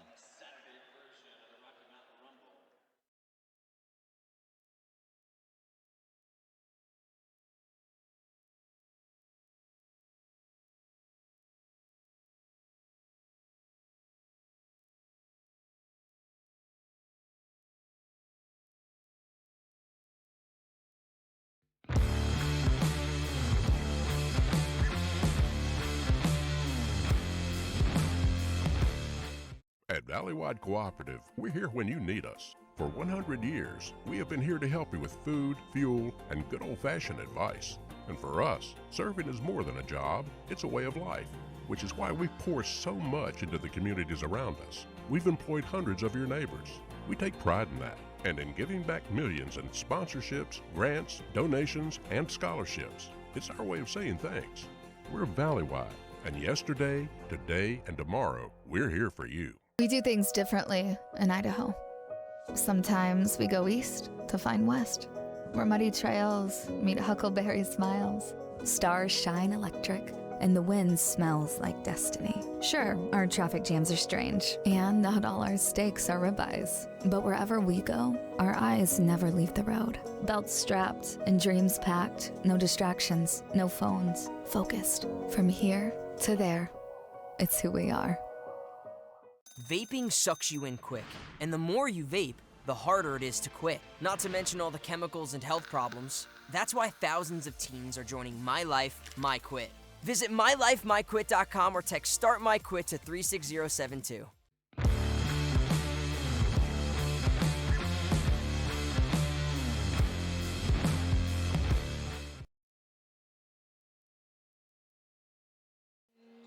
Welcome back to halftime here at the ICCU Dome in Pocatello, Idaho. Paul Kingsbury, Leif Morrison bringing the action to you live here on IdahoSports.com. The Trojans lead 26-6. We're going to go down to the sidelines, and Lance Taylor's got a report for us. Lance? Had a chance to talk to Coach Varlow as he walked off the field at halftime. One of the things we talked about was obviously some good things have happened. They got 26 points up on the board. Even with that, they've had a couple of missed opportunities as well. I asked him what his message was for his team at halftime, particularly his offense. He says, we've got to keep executing, but he says, we've also got to take care of mistakes that are just hurting us. He feels like they've got a lot of unforced mistakes that are kind of hurting them, keeping them out of the end zone as well. Obviously, they got stopped inside the 5-yard line on a particular time, but he does feel good about where his team is at the half. All right, thanks, Lance, and he's absolutely right. There's not a lot to clean up, but there's some things that need to be cleaned up by both teams, especially we've seen a lot of personal foul penalties here in this first half by both teams. Yeah, I think that's probably something that the Trojans will talk about at halftime, because offensively they've been able to move the ball up and down the field. Defensively, they are playing lights out. So really in the locker room, they're probably just talking about keeping composure, playing their style of football, and not letting anything get into their skin and not getting any more penalties, because they've had 2 at least unsportsmanlike conduct penalties, and that's probably out of character for them. Right, absolutely. So we mentioned the score, 26-6. Trojans lead the Grizz. Leif, tell us how we got there. Yeah, we had, it was kind of a shootout during the first quarter. With 6:16 left in the first quarter, Sheffield to Gilson, 6-0 Trojans. The PAT was good by Carter Gorham. 7-0 the Trojans, I'm sorry. leading the game with 6:03. We had an 80-yard touchdown run by Trey Kirkham. 7-6 Trojans, PAT no good. With 4:13 left in the first quarter, again, the Trojans score with a 1-yard rush from quarterback Sheffield. PAT good by Gorham. That gave us 14-6 Trojans. Quarter 2 started with a touchdown from Sheffield to Gilson, a 10-yard pass with 1:56 to go in the second. 20-6 Trojans, PAT no good. And with 22 seconds left in the half, a 5-yard run by Sheffield. 26-6 Trojans, 2-point no good, giving us 26-6 at the half. All right, 10:05 to go until we kick. They're just putting 15 minutes on the clock. That's just 3 magical minutes. Yeah, just that come means out of nowhere. nothing, actually. Yeah, coming out. So fans heading to the concession stands, bathrooms. It's a great facility here, newly remodeled. I think this is the second year of the remodel. In fact, they did one side and then they finished this side.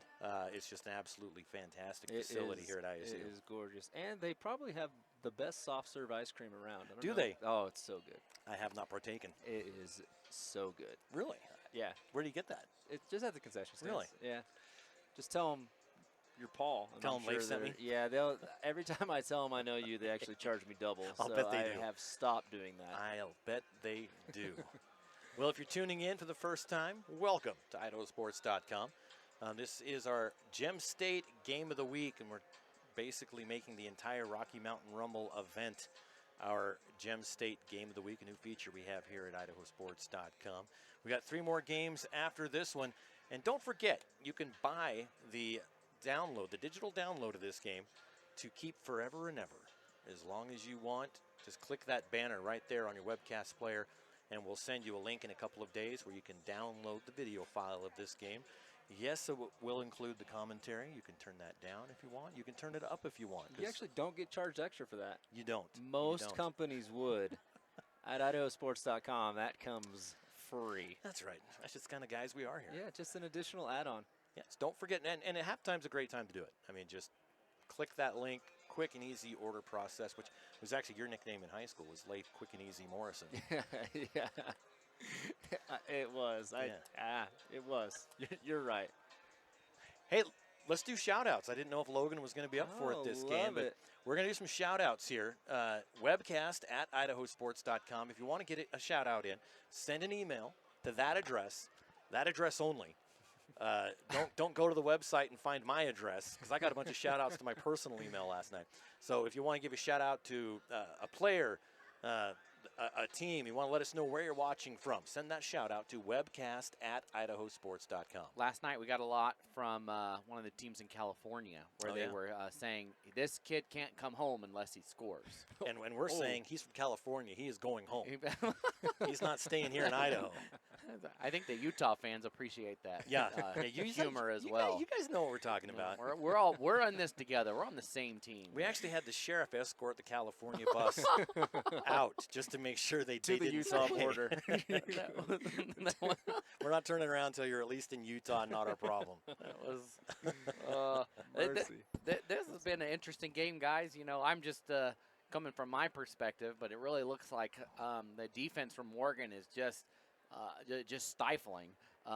Skyline, of course, returned that kickoff for a touchdown, but outside of that, the Grizz defense or offense has really struggled. They did get the ball inside the 5, weren't able to punch it in, but outside of that, the Grizz offense just has not been able to move the ball here today, and that's not something we're used to seeing from a Skyline team that is year in and year out in a state championship, winning a state championship, in a state semifinals like they were a year ago, and I don't think this is indicative of what we'll see from the Grizzlies throughout the year. But this is an interesting conversation about 5A football now, right? Like, Hillcrest won the state championship last year. They lost last night to Madison by a couple scores. Bishop Kelly, or no, Hillcrest didn't win. They were in the championship. Bishop Kelly won the whole thing. They only beat Bonneville by a score. To be fair, that game was supposed to be Bishop Kelly, which is 4.5 hours away. Because of the smoke, Bishop Kelly said, hey, we're going to come to you instead. Yeah, that happened a lot last night. Games getting moved all over the places. Teams played in McCall when they weren't supposed to be there. The teams moved out to Homedale. They're playing today. I mean, I'm getting a text about, hey, are you doing the CUNA game at Homedale? No, we are not. That's a lot to ask in moving everything around, and it's been a heck of a day. So the teams are about to come back out on the field. They'll be coming through, and looks like the cheerleaders for Skyline have a pretty cool banner they'll be coming through on. Make sure we get a shot of that. So, I love it. But you're right. To Logan's point, the defense, and you and I talked about this. Yes, Morgan is averaging 6.5, giving up 6.5 points a game. But to be fair, they've had 2 games, and they beat one team 41-13 and held the other team scoreless. So yeah, the average is 6.5, but they held Skyview of Utah to 0 points for the first time in 19 years. So yeah, we came in knowing that their defense is going to be good, and they're just proving it. Yeah, there's been no surprises on the defensive end. Their defense is good. And it's not that Skyline's offense is No. even mediocre. No. They are good. Yes. They have a very good offense, and they're just going to keep getting better. You know, after this season, they ended up losing, a great running back. Amani Morrell went to Rigby. He would have been very welcome on this Skyline team still. But, they've got guys to replace guys there at Skyline. Yeah, I mean, just really a deep roster. When you look at the returning players with honors, I mean, it's all conference. First team All-State, second team All-State. It's just dudes on dudes on dudes. Just depth for days on the Skyline sideline. Players coming back out on the field now. The cheerleaders might want to get out of Morgan's way. No, they don't care. I don't think they care. I don't think they do. They weren't watching Morgan's defense the first half, obviously. Some of the Skyline team already back out on the field. The rest of them coming in right now. And it's a walk because there's ramps on the other side. So it's a ramp this way, a ramp that way, and a ramp back down. So it's quite a hike for those guys coming in and out of the locker rooms. Yeah, no lack of steps for anybody here today. You and I made that trek about 10 times yesterday, a couple of times today. You and I were popping ibuprofen before bed last night. We were pre-gaming ibuprofen. Y'all are old. Yeah. Yeah, you guys are old. Ice buckets. I think we iced ourselves down last night. Like we were just prepping for the 4 All I games wanted today. was a neck rub, and you wouldn't do it. No, I'd had to draw a line somewhere, Paul. I had to draw a line somewhere. Lance Taylor down there talking to the Highland coaching staff before their game coming up soon. That's why Lance is perfect for sideline. The dude talks to everybody. And the cheerleaders for Skyline, a little bit disappointed as their team is walking by their great-looking banner. That is a good banner. At some point, do you say, man, we're down. I don't want to run through a banner. Maybe it's not a run-through banner. Oh, you're right. It could be. Maybe it's just a multiple-use banner. Yeah. Yeah, I always feel bad for the cheerleaders that make those huge banners and the football players just tear them to shreds. I mean, you're spending hours and hours painting these beautiful. They love doing it. Painting and then destroy it in one welcoming gift. I do love seeing the cheerleaders here. You saw a couple of the away teams yesterday. Woods Cross brought cheerleaders. Yeah. Last night's team, Sutter Union. Sutter Union brought cheerleaders. In fact, they were on camera. Right? I mean, they were good sports, fun to work with, and yeah, I love seeing. We don't see any pep bands, which kind of bums me out. I'm a big ambiance of football fan, and so I love the pep bands. I love the cheerleaders. I love student sections, and we had a great student section at Woods Cross last night. Great student section. And they had cowboy hats on, and I think they were mocking. I am pretty sure they were mocking. It was mocking. Yeah, I think they were too, because not very many of them looked like cowboys. So now you see Lance talking to Coach Berger as the rest of the team comes down out of the locker room. So I'm sure Lance will have a lot to say. And Coach Berger and Lance, they've known each other forever. And Coach Berger's just, like we said, such a nice guy. So we'll wait for Lance to come back around. The team's on the field warming up. 2.5 minutes until kickoff. Hey, we have the officials out there. We do have action photographers as well.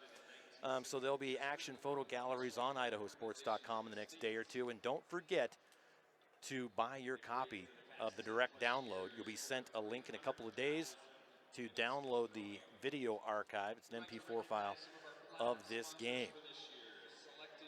All the cool kids are doing it. It's true. So you might as well. And Logan doesn't get paid unless we sell enough. So for Logan's sake, for his children's sake. For Owen's sake. Think of the children. Think of the children. Buy that direct download. Logan, do we have Lance coming up? No? All right. Well, he was just chatting with Berger, apparently. Just catching up. Just catching up. We do see the Highland team halfway dressed, checking out what's going on at halftime. Yeah, they're ready. I mean, there was a time when Highland played almost all their home games in the Dome. Every home game. Yeah. Where Century, Highland, and Pocatello all played their home games here at the Dome. Usually they would have a doubleheader while the third team was out of town. And those were long days. And I think COVID changed that, and these teams decided they wanted to get home fields because they couldn't use the Dome during 2020. And so Highland built a great field, lookout field for Pocatello. Century had their own field first. So yeah, Lookout Credit Union really stepped up and helped these high schools out during all that time, and allowed them to build the facilities they've got now. So we are going to go down to Lance now on the sideline and give us that report on what he was talking to Coach Berger about. Lance, go ahead. Testing, 1, 2. And that's the report. Thanks, Lance. Testing, 1, 2, testing. Who the heck's the producer? Had a chance to grab Coach Berger on his way out. I'm still testing my mic, but I had a chance to grab Coach Berger on his way out. This obviously is not his first rodeo being down at the half. He's been a very good coach here at Skyline High School. First game of the season, Morgan's got a couple games under their belt. We talked about, that's always worth a couple touchdowns there. I said, what is your message at halftime to your team to come out? He says, there's no 20-point plays. We've got to come out. We just got to do it one play at a time, come back possession by possession, do what it takes to be able to come out and win this ball game. He's very positive, felt his team's got a great shot in this second half to come back. All right, thanks, Lance. Hey, test. Is my mic working? Test? Okay, just making sure. Thanks, Lance. Appreciate all the work down there on the sideline. Do you remember the old MTV Jock Jam celebrity basketball game? The basketball game? I remember the CD. Yes. Yeah, there was the music. But they had this celebrity basketball game where they had different spots on the floor that were worth 10 points. Yeah. And they had like a 20-foot basket. Yes. So he's saying that there's no 20-point plays. It'd be nice if they could bring that in. Yes. Somehow incorporate that and say, you know what, great, a touchdown is 6, a PAT is 1, a field goal is 3. But if you can kick it from the 50, we're going to give you 10 points. A game's never over at that point. You're never out of it. You're just never got different truly spots. out of it. Yes. But he's right. There is no 20-point play, so they just have to chip away at this lead. And their defense has been doing the job, even though it's 26-6. Their defense has been doing a great job. Their offense has really – they are the ones that have to come out in the second half and do their job to put points on the board. Yeah, I agree. I mean, it's nice that he's still knows it's game one for these guys. I mean, that's probably something they talked about at halftime. Guys, it's game one. This is a game that doesn't matter in the grand scheme of things, but we want to make sure that we're improving on what we can improve on during game one and come back the second half and 0-0 in the mindsets of these guys, and they want to win the second half at this point. I'm just reporting on something you talked about in the first half. Doug Swanson is not in that bear costume. Guaranteed. And a little offside kick. The ball's still loose. Almost got it. Boy, it bounced off that front guy, and it helped Morgan out. Gave him an extra 4 yards out of it. Yeah, that was recovered by number 13, the sophomore, Cade Spins. And, that's what Skyline's got to do. They come out, get that. It's a game changer on paper. And they almost got it. They almost got it. I don't think there was anybody expecting the onside kick there. Gutsy play to start off the second half. So Morgan starts off in Skyline territory at the 46-yard line.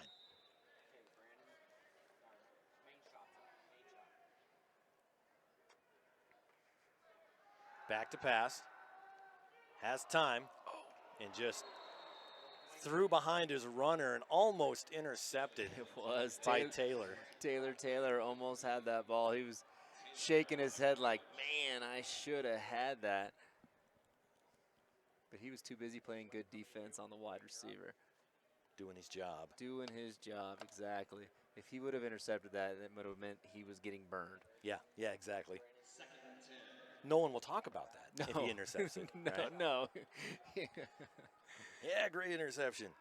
Back to pass again. Nope, he's going to run it. Gets to the 40 and dropped. A little foot tackle. Brought down by Mr. Edge, Kason Smith. Comes off the field. So 3rd and 4 for Morgan.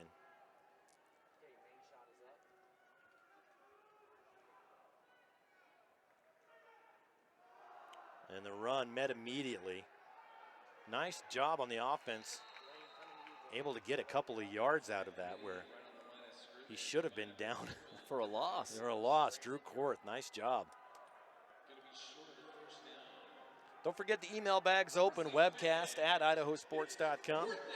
Love to hear from you. Let us know where you're watching from. The hard count failed, so they're going to come back and get option B.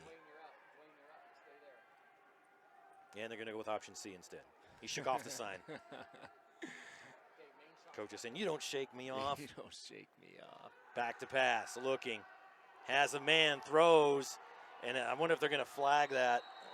No, it looked like just a miscommunication by the wide receivers. They ran into each other at about the 20-yard line. And both of them are looking at each other like you were supposed to zig and you zagged. Wait, I was the zag guy. I was supposed to, and then you.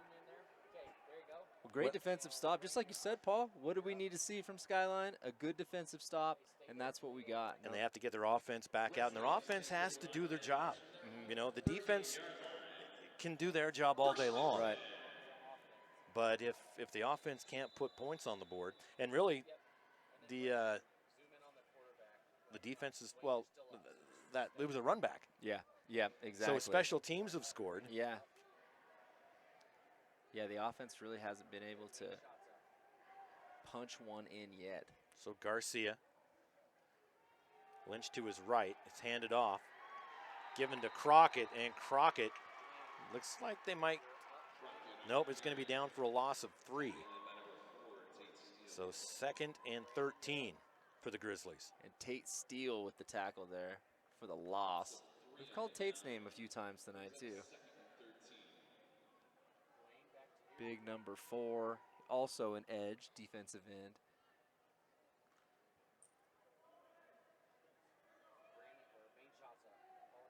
Three receivers to the left, one on the near side. Lynch in the backfield.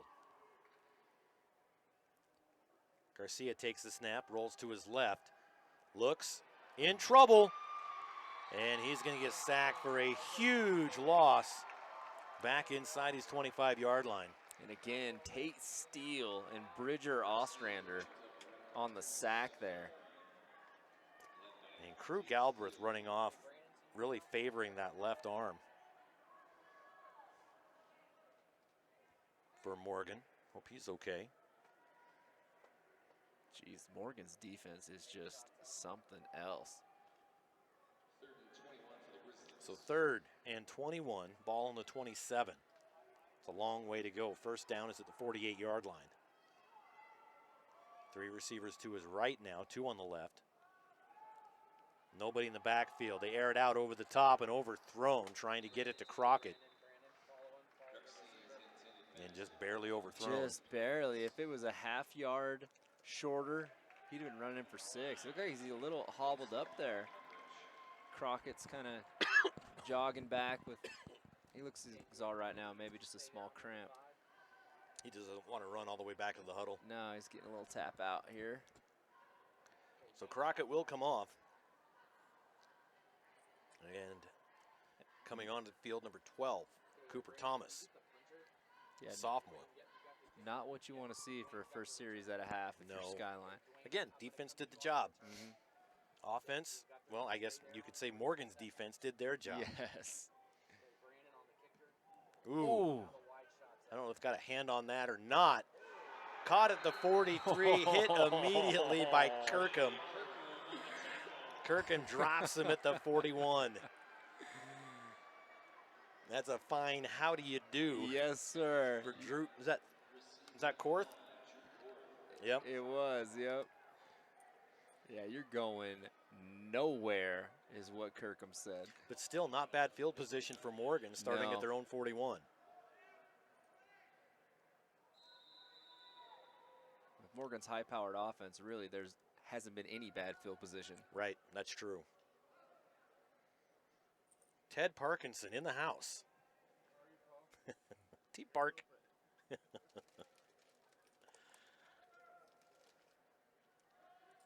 9 minutes to go, third quarter. Morgan back on offense. 3 receivers. Clear to the left. Really 1 receiver and 2 blockers as he gets pushed out of bounds. Looks like, ooh, I don't think it's that generous of a spot. There you go. That far referee was way off the mark. So that's going to be put. I think the referee got hit. The coaches are checking on the referee, and he might have looks like he's got a fat lip or something. I think one of the players ran into the referee on the near side. The trainers are checking him out. Get down there. I think Leif, you're up. Oh, I could blow a whistle. I know you could. I could throw some laundry. Walk it off, Stripes. He must have got hit. All right, as we're looking at it now. Man, zoom in on that bad boy. Let's see some blood. Are we?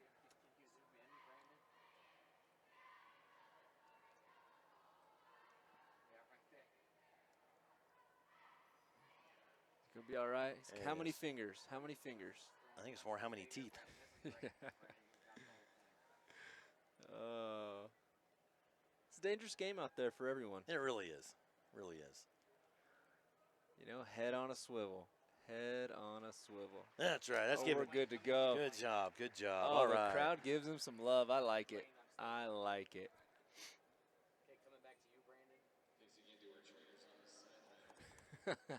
And the PA guy give him a little bit of love there. Absolutely. So after that is 2nd and 6 for Morgan. Ball on the 45-yard line. Low snap, gets it up. Sheffield airs it out, has a man wide open on that right side, comes back in and gets another couple of yards after the catch. Surprise, surprise, Paul. Drew Korth? No. Lincoln Gilson. Was it Gilson? It was Gilson. The 5 and the 9 are really getting bunched up for me with those unis. What a catch, what a throw. Just really wide open. Yeah. Going to Gilson again across the middle. Ball stepped up. Oh, no, can't get intercepted. To it. That ball was thrown hard. It was. Right off of Gilson's hands. And that's a dangerous play when it pops straight up in the air like that. Yeah, there were 2 Skyline defenders back there scrambling to get to the ball. That's one of those balls that thrown so hard that receiver needs to check his fingers when it's done. Make sure they're all pointing all up. There. 2nd and 10 for Morgan. Being rushed, gets it away, juggles it, gets it. Boy, I thought he had one man to beat, but the defense collapsed on him. He gets tackled at the 5-yard line. Drew Korth, great catch and run. And a Skyline player is down. It looks like Kason Smith, who ran all the way from the far side of the field to make the tackle. Taking a shot right now. Looks like another leg cramp as they're stretching him out.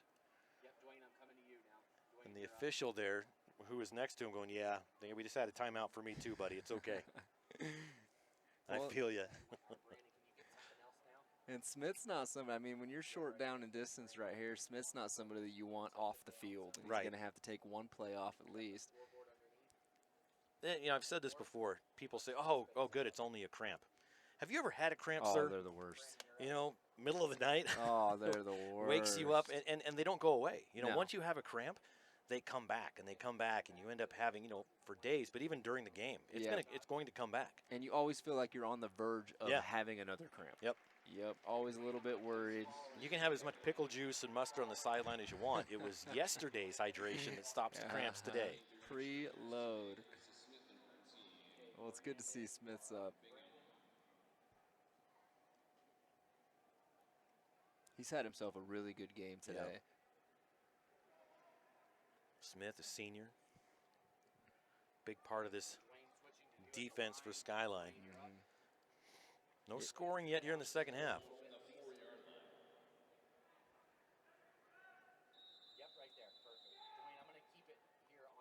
First and goal from the 4. St. Gilson to the right side.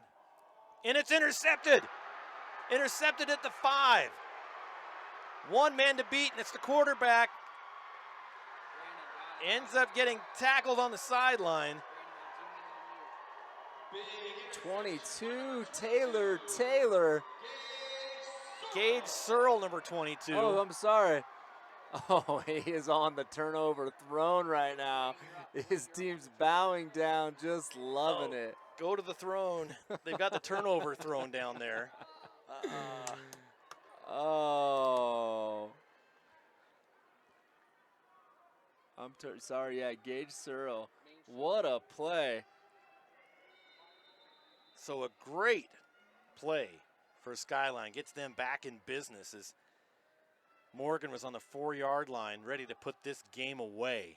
And on the interception, they start off at the Morgan 38-yard line. Get a couple of yards. It'll be second and about 6. Got more than I thought. Might be second and 5. Yeah, the Grizzly defense making things happen. Yeah. You and I walked by that throne down there today. Uh-huh. It's, yeah, pretty cool. Well, we both actually tried to sit in it, and we were told that we could not. Something about a weight limit. Yeah, I don't know. They're like, you're not wearing enough Skyline blue. I'm like, jeez, what's the guy got to do around here? Yeah, we know Doug Swanson. Handoff to Crockett. Zion Crockett. Forward progress is going to get him about a yard short of the first down. But see, that's what I was talking about yesterday. Forward progress in my book can go away. Because he's going to be, and not that I'm against Skyline here, but in general, he's going to be spotted a yard from the first down, but he was tackled 6 yards back. Yes, yeah. I know if you can pick up your guy and carry him 20 yards, I think wears down. Jake Hansen, who had the tackle right there, I think would agree with you. I think he would. I think he would. But again, they don't allow me on the rules committee. No, they don't. Well, we almost had an official opening down on the field. You could have hopped in there. That's true. You know, you really want to make some changes, you got to get down on the ground level. It's very true. Nothing happens up here. 3rd and 11. Skyline needs a score here. Hand off to Crockett. Takes the left gap. Brought down. Ostrander, maybe? I think that was number 8 for Morgan on the tackle. Yep, it was. Daxton Perkins, number 77, O-lineman for Skyline, 6'7", 245, just drove his guy about 15 yards downfield with the pancake. I like it. Whatever coach said to him at halftime must have fired up the O-line here because we're driving the ball. Yeah. Especially, you know, your defense gets an interception. The defense is doing everything to help you out. And they get a first down. 1st and 10 from the 23. In motion comes Rivera. And Garcia keeps it himself instead and picks up about a yard. So 2nd and 9. Brought down by Steele Tate. Another great name, Steele Tate. Yeah, thanks, Mom and Dad, for naming me Paul. Yeah, Leif's really killing it these days. Are you kidding me? Leif's actually Leif's pretty great. Cool. I did all right. You did all right. I always thought it'd be cool to have a one-syllable last name, you know? Yeah. Tate. That Yeah. just sounds cool. Yeah, I agree. I like it. 2nd and 9. Shotgun. 2 receivers to the left. In motion to the near side. Handed off. Given to Lynch. Lynch has some room. Gets the first down, and a flag comes in down from behind. Morgan's pointing the other way like it's something that Skyline did wrong. Well, this would be terrible for Skyline as Lynch got down close to the 10-yard line. Would be a first down. And it's a hold on Skyline. Not what they wanted. That's a setback. That's huge for them. And the Skyline coaches disagree. So you got and that's even Berger out there disagreeing. Yeah, they're disagreeing. So looking at Berger now. He's like, look, I was watching the whole play. And, Yeah. I'm telling you. Saw everything. Yeah, you didn't see what you saw. The official nods his head. Yep. So nearing the 5-minute mark, third quarter. Skyline, boy, they were close to pushing it into the end zone. Now it's 2nd and 11 on the 24. Keeper again. Boy, Garcia just has not been able to get pretty much anything at all when he calls his own number today. And Tate was there with the tackle. Sophomore, Miles was there with the tackle. Sydenham. That's how they say it. Miles Sydenham. Sydenham. Just like it's spelled. Weird. As opposed to the names we had yesterday. Yeah, the Tongan Samoan names that were. They were tough. That's what all of our shout-outs were just name pronunciation fixes. I think Fui would have been proud of us, though, you know? I think so. I think so. Fui's your PA guy for the Oregon All-State games that you run. Our Alex Fuimano. And he does all the enunciations for us, and I'm sure. he's real good. 3rd and 10. Back to pass. Has a man who just needed to dump it over the defense, threw it too hard. Intended receiver was DeMott. Yeah, he had space there. He turned and looked just a little bit too soon. And if he would have ran a couple more yards before it turned around, that might have been 6. So you got 4th and 10 from the Morgan 23-yard line. I mean, it's a long way to kick. Oh, you're down by you're going for it here. 3 points means maybe a moral victory, but taking their time getting the call in. Oh, perfect. We got that on. Okay. Timeout, Skyline. Skyline's going to take a timeout.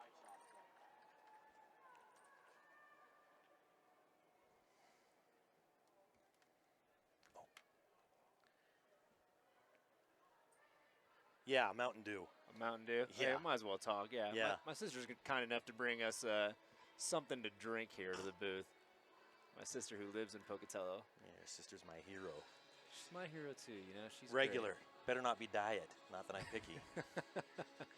So you see the teams huddling up, talking things over. 3:51 left in the third. Looking at the fans now.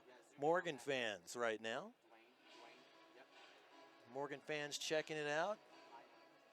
There's Highland sitting over there waiting their turn to play in the dome. A lot of red and black for the Highland Rams. Another story program here. Taking a look at that Skyline huddle right now. A lot of things to talk over, and they don't have halftime to rely on anymore. Down 26-6. They've held Morgan scoreless, but they've held themselves scoreless.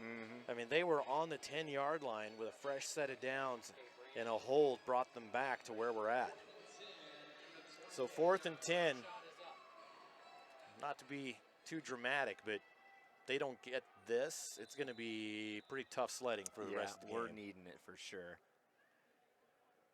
Garcia takes the snap, rolls. Going end zone, and it's caught with a flag just in case he drops it. And a touchdown.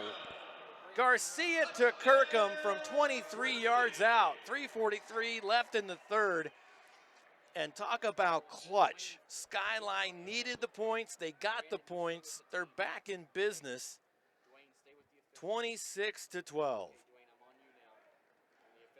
Wow, what a play. What a catch.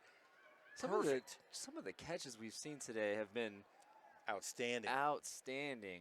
I mean, the defenders have just been all over these guys and still bringing the ball in. And just, what, 1 or 2 plays before that, Garcia missed DeMott on just a nice little dump pass from, 6-7 yards out. But he drops a dime on that one, as he's defended it, heavily defended guy in his grill, and just places it right in the basket. Well, the receiver, too, textbook, kind of didn't push off, but gave himself a little bit of space to be able to make the catch. That's exactly what they needed. Going for the PAT now.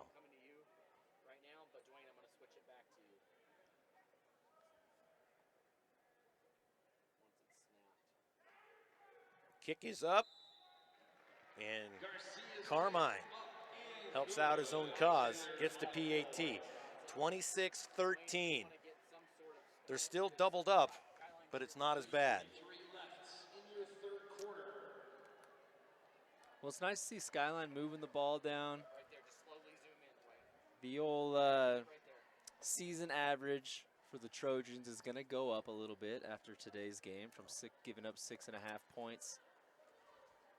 But still a great football game. We talked about cheerleaders, bands. I love the mascot. And Skyline has the mascot and the bear costume right there. Love it. Absolutely love it. And again, I can confirm that's not Doug Swanson. Well, I want you to explain why you don't think that's Doug, Because Paul. that bear is not ready to hibernate for winter. I think Doug could take that bear. Oh, yeah. I've been scanning the stands, and I don't see anybody here that Doug can't take. No. I think anyone that could take him is on the field. Doug and his wife Cheyenne. I agree. Yeah. And they are really the power couple here in youth sports in Eastern Idaho. Yeah, such a good guy. Definitely heart in the right place with everything that he does. I mean, he owns several businesses and Bill's bike, run, and ski. Everything he does, it's quality. And the kick taken at the 3, comes to the near side, pushed out of bounds, and a little nudge at the end. A little fine, how do you do? I think that was number 22 on the run back, Halls. Here at Holt Arena, the bench on the near side is underneath that railing. And so once they go underneath that, they're lost. They are. If they're not standing right on the sideline, where they're about to get a sideline warning or penalty, it's hard we for can't us to really see see him under there. Still very impressed with this Morgan crowd. Logan, we get any shout-outs at all? There's a catch to the near side, makes a move. Number 11, Ben Russell. Close to a first down. Let's see if they give it to him. And they do. It's going to be a first down for Morgan. 3:31 left. Trojans lead 26-13. I mean, the receivers blocking on the outside for the Trojans is just impressive. You know those guys drill it and drill it and drill it every single practice. And I don't know if a lot of coaches, they say if you want the rock, you gotta block. Yeah, exactly. And they really do. The Morgan wide receivers block really, really well. We had an encroachment by the defense. Where they placed the first down mark, I was like, oh, it's a 6-yard penalty. That's interesting. He moved it back to 5. Not like Morgan needs any help. Yeah. Quarterback keeper fooled everybody. Goes to the right side to the 40 and dropped. Gets the first down. About a 10-yard run for the quarterback. Everybody thought it was coming to the near side. Luckily, the defender stayed home. Great tackle by Taylor. Open field tackle, athletic quarterback. That's a tough one to make, and Taylor just stayed in, did what he needed to do. Oh, snuffed out. Another pass to Russell on the near side. Actually loses a yard. Number 19, Paxton, just says, no, I've seen this play about 5 times this drive. You're not getting me again here.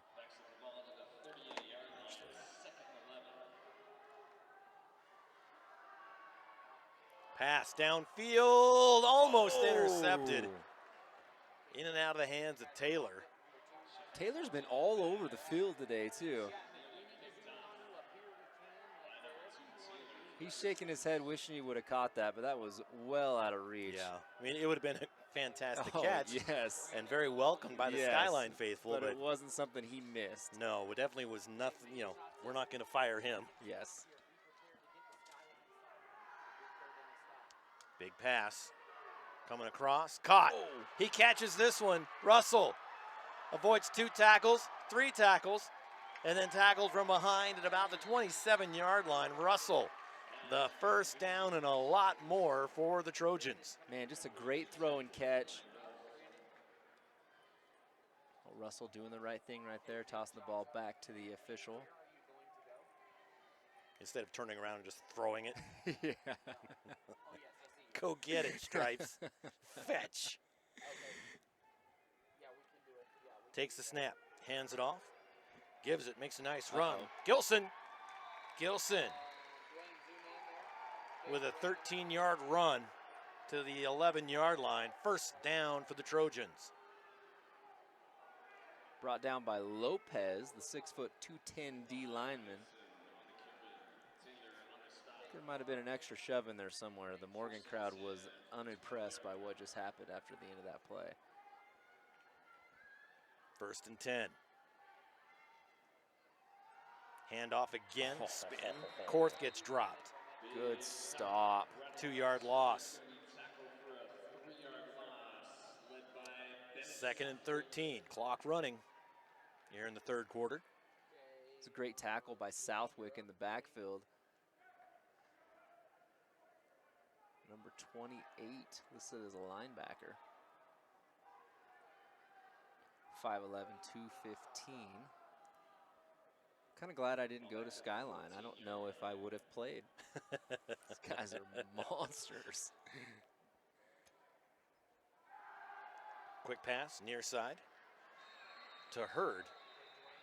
And Jack Hurd gets tackled for a loss, but there is laundry on the field, and it looks like it'll be against Morgan if the 2 palms up in the air looking at the official going, what did I do?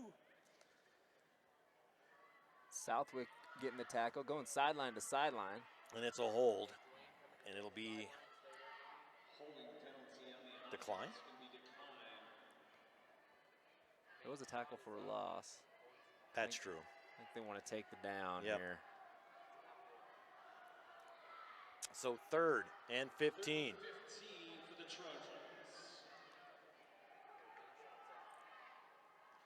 And officials, I think they're talking about the spot, making sure it's in the right spot. Mm-hmm. Appropriately named. Weird. Yeah, it's nice when they do that, you know? There they go. They wind it up. Clock running. And it's intercepted at the 9-yard line. And brought back to the 32. Interception made by number 19, Braxton Nolf. Wow, 2 picks by Skyline. And again, the defense doing their job today. They're going to get their offense back out on the field. Under a minute to play in the 3rd.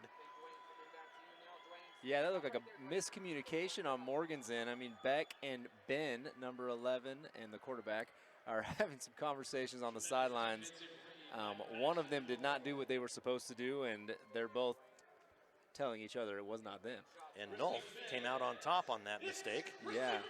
With another interception. No 1st and 10 for the Grizz on their own side of the field. But I don't think they care where they're at as long as their offense is out there. Yeah, it's good stop by the defense.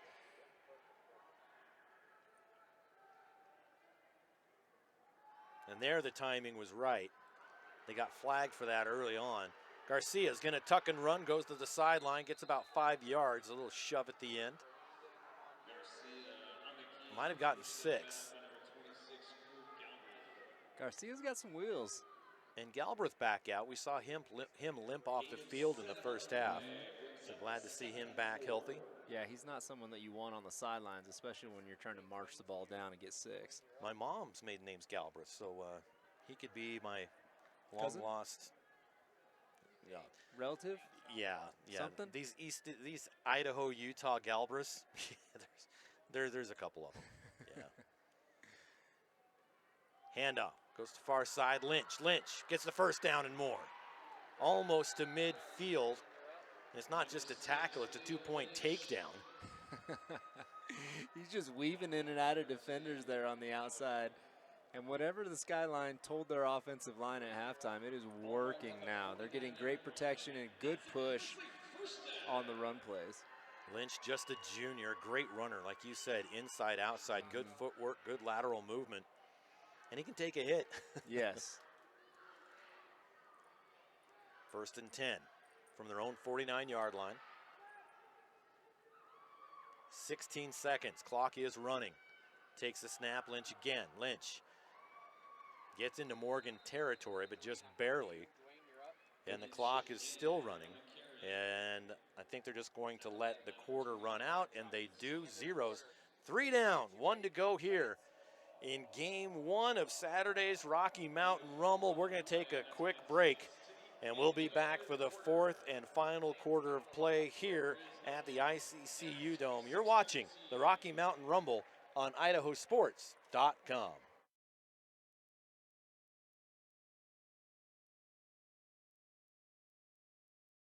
We do things differently in Idaho. Sometimes we go east to find west, where muddy trails meet huckleberry smiles. Stars shine electric, and the wind smells like destiny. Sure, our traffic jams are strange, and not all our steaks are ribeyes. But wherever we go, our eyes never leave the road. Belts strapped and dreams packed, no distractions, no phones, focused. From here to there, it's who we are.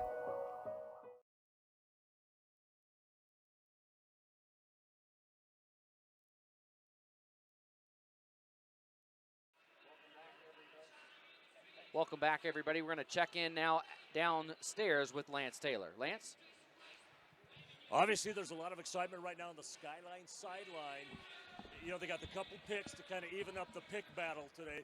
But the big thing is they found something offensively that is working against this tough Morgan defense. We'll see what happens as it goes on, but a lot of excitement right now with Skyline. All right, thank you, Lance. Talk to Morgan's unofficial stat keeper down there. Yeah.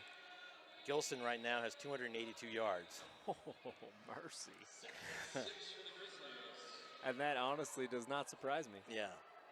And unrelated, stay tuned for the player of the game when everything's said and done. So Skyline on the move, rolls. Needs to get rid of it, in trouble, and he's sacked for a 3-yard loss. Brought down by Steele Tate, the linebacker, number 4. Having himself a game today. You know what I'm sad we missed, Paul, on that interception was the turnover thrown. I wasn't looking at the turnover thrown. Yeah, you're right. When you're right, you're right. Well, you're always right. Well, occasionally. According to your wife, Kyra, you're always right. That's what she said. She texted me earlier, said she was listening in. Oh, really? Yeah, she probably turned it off by now, but she was. She at least turned it on. Well, that's something. I told her we need the viewership. So, Yeah. You know. Could you just keep hitting refresh, Yeah. please? Did you buy the direct download? Yeah. I'll ask her. She probably won't. 3 on the left, 2 on the right for Garcia. Looking, has a man downfield, and it's caught complete. Still on his feet. Kirkham, Trey Kirkham. Wow, what a play, what a catch. Wide open on the near sideline. It was just a pure sprint. So 47 to the 10. 57 yards. Oh, you didn't even have to take your shoes off No. for that one. 57-yard bomb to the 10-yard line. So that's going to be 1st and goal. Man, both these quarterbacks just throwing dots out there today. So now Skyline just has to actually punch it in. Yeah. And they do. This is a game. Yeah. It is a game. We score. Skyline scores on this drive. They're back in it. 6-point ball game. Man in motion. The quarterback keeper hasn't worked well for them today. No, and they're going to lose a couple of yards on that one. Yeah, the outside linebackers and defensive ends for Morgan are just too good. When he gets out of the pocket, they can just string him out. That's right, and it's forcing Garcia to go east-west instead of north. Yep. And he ends up going south. Yeah, and Garcia has some wheels, but those linebackers are fast for Morgan. Well, if he can't get that A gap, B gap, he has to keep searching, and he is such a quick-footed quarterback. He's trying to find those, but by the time he gets to C, D, E, he's 2 yards back and at the sideline. Yep, runs out of room. And they've had some success running with the running back on the outside, but just not with Garcia today. Oh. So there's a throw to no one. It was intended, I think, possibly for Kirkham. Yeah, Kirkham was kind of the only one in the vicinity, but he wasn't deep enough. And well covered.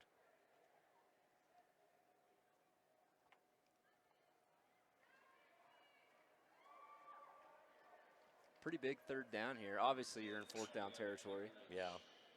So now it's 3rd and goal from the 12.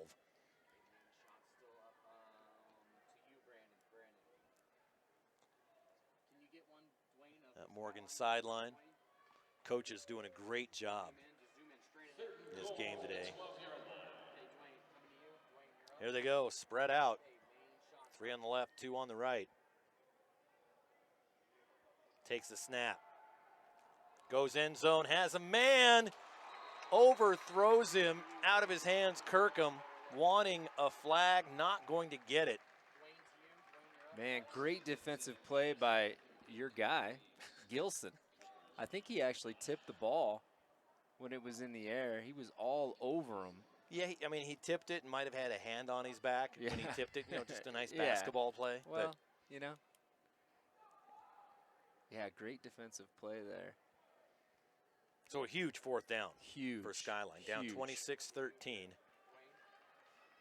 Yeah, they need this here. 9:48. They've been able to move the ball pretty successfully on this whole drive. It's just once they got in the red zone. They got a touchdown when they needed it from the opposite 10-yard line in the 3rd quarter. Skyline takes a timeout here. Yeah, this is a pretty big, this is really the biggest play of the game for Skyline. Yeah. At this point. In that last one, I believe it was thrown to Crockett in the left side of the end zone. Crockett's had a good game today as well. Crockett, first team all-conference last year as a junior. He's putting up numbers again this year. I'm sure he's on everybody's list for another first-team teamer. He's probably wanting to edge himself into that all-state category. Yeah, absolutely.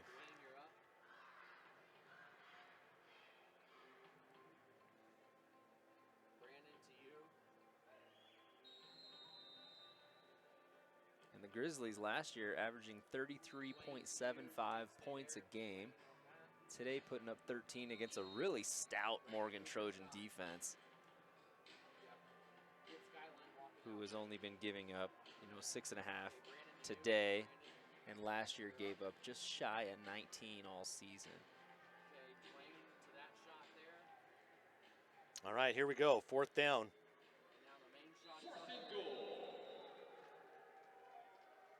Big play. Garcia takes the snap. In trouble. Gets hit as he throws. Off the hands of the receiver. Number 11, it looks like Taylor DeMott. Not able to bring it in. No, that's number 1. Is it 1? Yep, Kirkham. Okay, went back to Kirkham. Yeah, just thrown inches too high. Kirkham almost brought it in. Bobbled it out. Well, Carmine Garcia was absolutely mugged as he threw it. Yeah, to say the Morgan defense sent some heat on that last play would be a understatement for sure. Well, now the onus is back on the Skyline defense. Get the ball back, but 9:43 left. Morgan First and 10 from their own 12. Coming to the near side. Sheffield keeps it himself, gets the first down. Goes to the 25. It'll be first and 10 for the Trojans.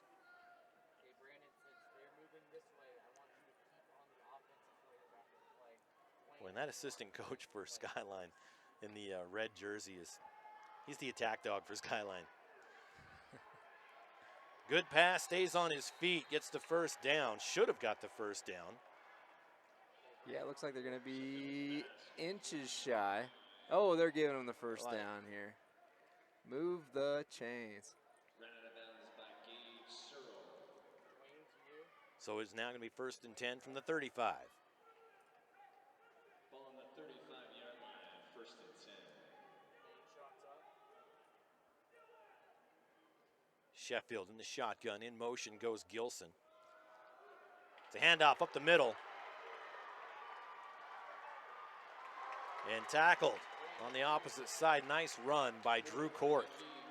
Brought down by Will Jensen, number 21, the 6 foot, 165-pound senior for Skyline. Court done a great job today as well on the ground. Ball into Grizzly territory. Spotted right on the 46. In the shotgun again, Court to his right. This time to Gilson. Gilson makes a move. About the 41-yard line, gain of 6. Brought down by 15, Dominic Lopez, another senior, 6 foot, 210 pounds. Looks like he came up with a little cramp. Get him water, the sideline says.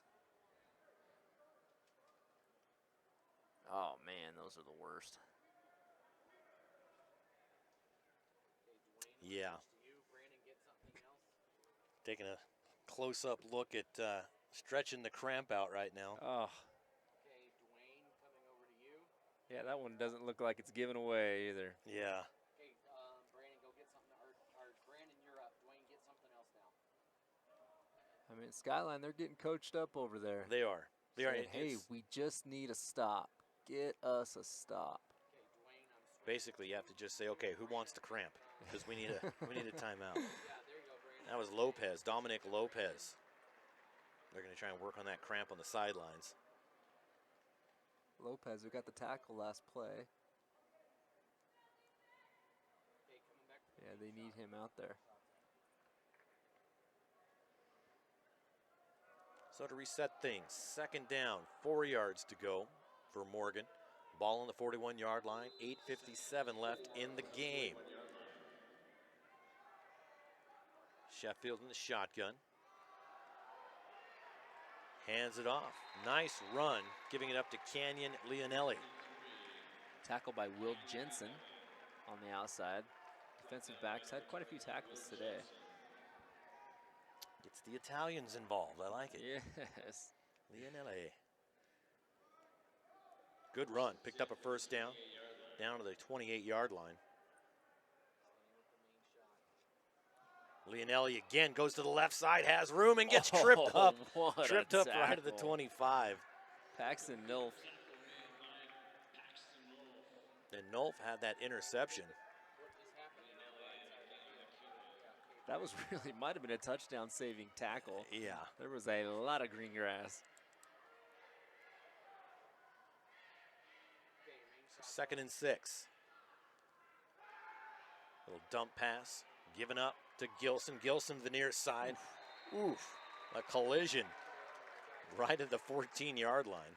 Collided with Will Jensen. So Gilson well over 300 yards now on the ground. Came in averaging about 70. Comes to the near side, gives it to him again. Gilson with the stiff arm, picks up a couple of yards, gets it to the 12-yard line, brings up 2nd down. Isaac Hansen with the tackle. Clock running, 7:35.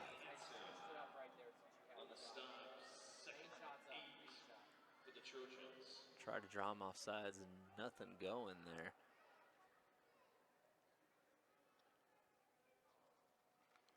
Course in the backfield. Gets the handoff, gets it inside the 10-yard line. Gain of about 3. Brought down by Cyril and Smith. Smith's got to be close to double-digit tackles today. Yeah, I think so. He's hustling off the sidelines right now. Give him a breather on 3rd down. Ooh. 3rd and 5.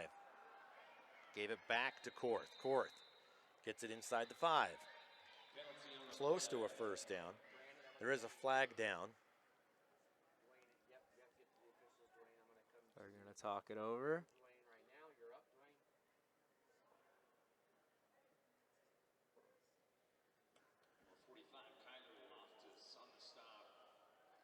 Let's take a look and see what the white hat has to say.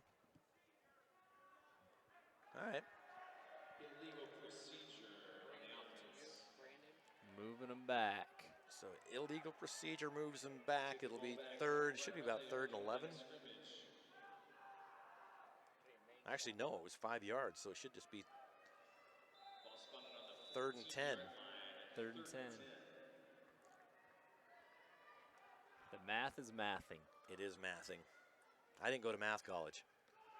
Quarterback airs it out. It's complete. There is another flag down. Gilson caught it and then dropped it and picked up an extra yard on the fumble return. Are they going to say incomplete? I thought he made a football move. Yeah, I think they're saying complete, but Skyline is saying that incomplete. Yeah, it was a hold on Morgan anyway, so it won't matter. But he definitely caught that turn, dropped it, and recovered it. Yeah. So they would have been a yard away from a 1st down instead. A They're long going way way to back, go yeah. here. And the clock keeps ticking. 3rd and 20. And when you get inside the 20-25, I mean, you're one pass away from a touchdown Truly. anyway. Yeah, especially with the arm strength. Yeah. 2 receivers on each side. Sheffield takes the snap. Trying to find somebody. The lefty throws end zone. It's almost picked off. He was hit right when he was going to catch it. But really, you don't want to catch it there. It's going to bring up 4th down. Well, I guess you do and you don't, right? Yeah. That was Taylor with almost an interception.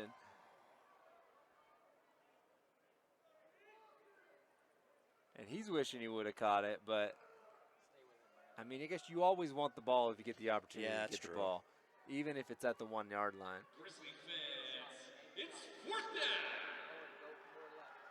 down. 4th and 20 for Morgan.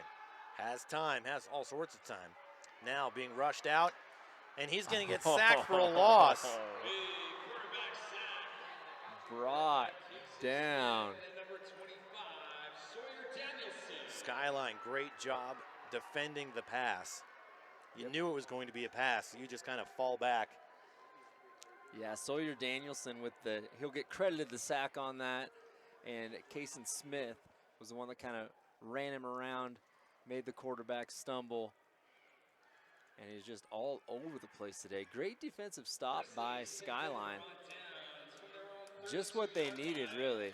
They go down, punch one in here in a few minutes, and we're back in the ball game. In 6 minutes for Skyline can be a lot of time, but they need to score quickly. They do. See it, rolls to the near side, little dump pass, gives it up to Crockett. Crockett. Oh, no, it's not Crockett, excuse me, that's Lynch. Tries to throw off the defense, picks up about 6 yards. Thank you.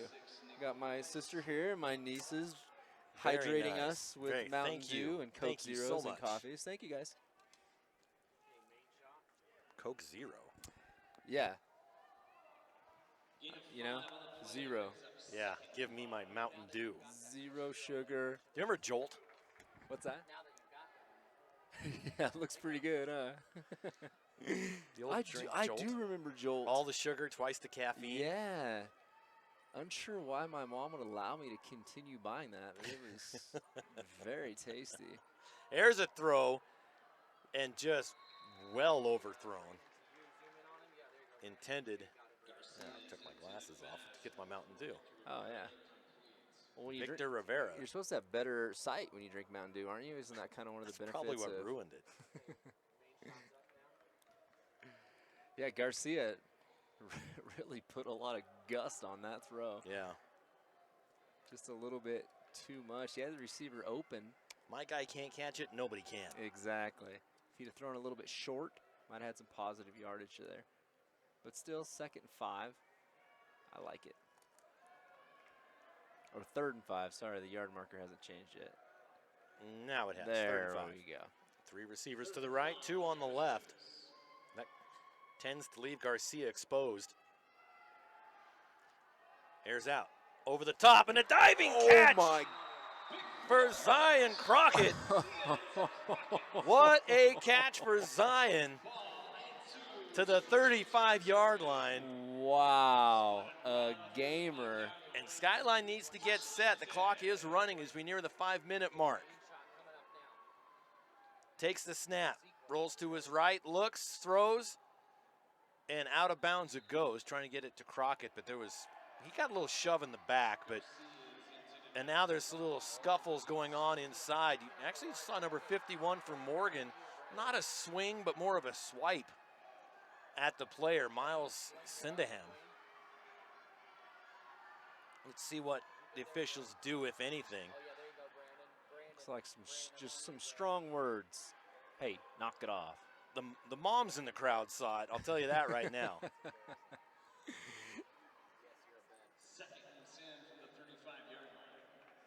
Man, I still can't believe that catch by Crockett. Just diving across the middle. Wow. So 2nd and 10.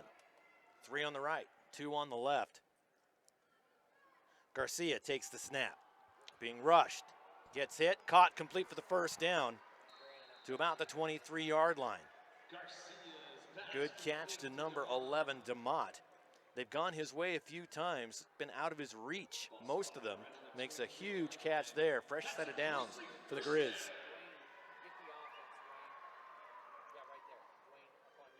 Now, take a lot of time getting that play from the sideline as the clock is running. Yeah, I thought it was a timeout for a second because there was a gaggle of players on the sidelines with the coaches. But no, we're playing Get set, coming to the near side. We're tight under center. Kirkham. And a pitch.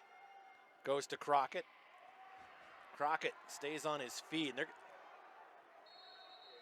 he comes down. Somebody's got to call a timeout to stop the clock, I would guess, because it continues to run.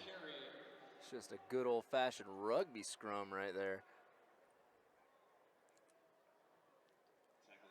And Skyline trying to hustle back. They've got, I guess they've only got 1 timeout left. Trojans have 3 timeouts. Grizz just 1. So 3:50, clock continues to run. Yeah, they don't seem like they're in too big of a hurry here. And they've let 20 seconds come off. Going end zone. They've got a man. Lynch goes over the defense, but can't bring it down. He had it. What a catch that would have been. And he's got a cramp on the sidelines. That's what we like to see. One of the Morgan players was helping him stretch his cramp out. But it looked like he had it. And then when he went down, it kind of hit the helmet of the opposing Morgan player and popped out. Yeah. So a timeout is taken. Let's see who took it. I think we just got a cramp timeout. Oh, it was just a cramp? We got a cramp on the sidelines here. I didn't actually see the receiver that they tossed the ball to. It was Lynch. So Lynch has a cramp on the sideline out of the view of so us. Lynch, we've got him right there in the back left corner of the end zone, getting stretched out right now. Tell you what, these trainers, they're earning their money. They are on it, too. Yeah, stay there, Dwayne.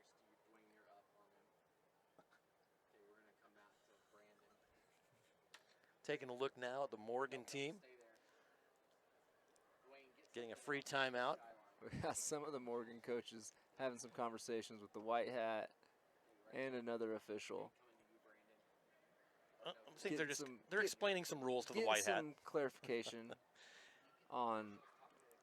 Yeah, he's like, I don't know if you had read the rule book before you got here, but we did. So Lynch is up and jogging off the field.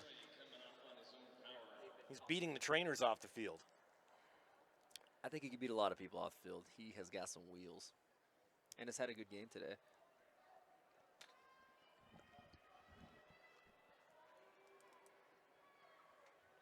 All right, 4th down territory. We got at least 2 downs to get the first.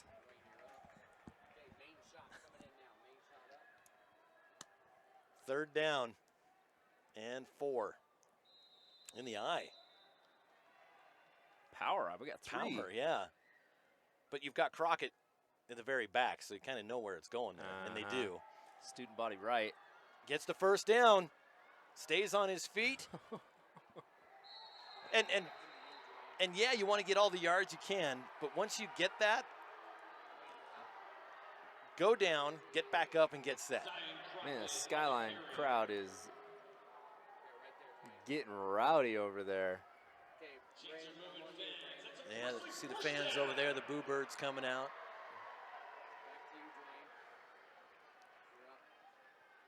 I think they're young because I think it's late hits, but it's just a scrum. There's nothing you can do about it. The guys are still standing up, moving forward. You got to be able to knock them down. So 1st and 10 from the 12.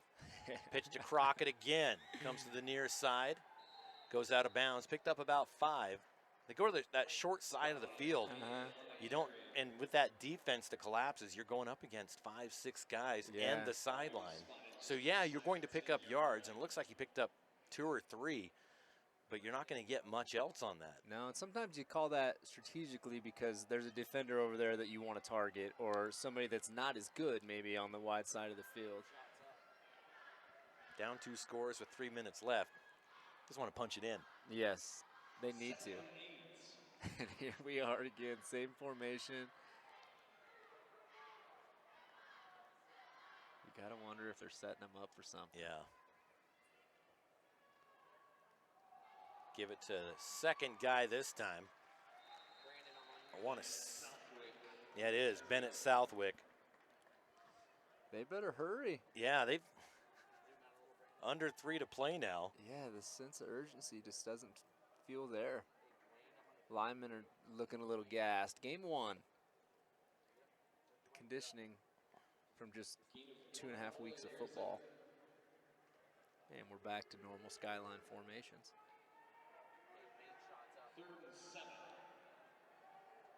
They can get a first down, but I don't think they really care about that. This is scoring territory. Crockett over the shoulder in the left side of the end zone. Touchdown, Skyline. So Crockett, Zion Crockett, another touchdown on the night. 2:27 on the clock. They used a lot of time to get within a score.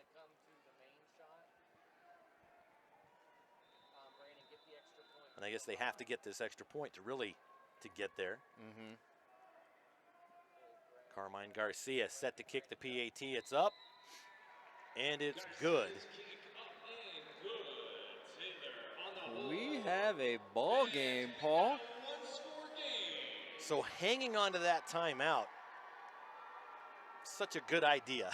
Yes. After we were saying, hey, stop the clock. Yes. But boy, Berger might know what he's doing. There might be a reason that I have 0 state championships, and you know, Berger's got a couple. 5. Yeah.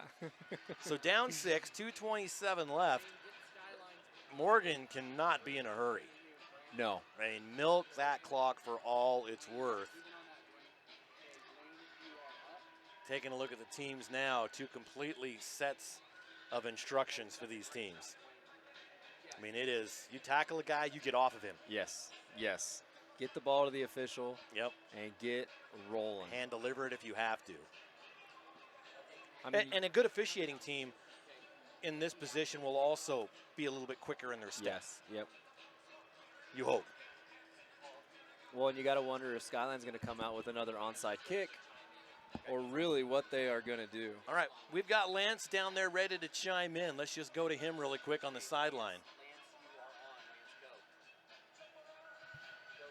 A little bit of angst down here on the sideline for Morgan.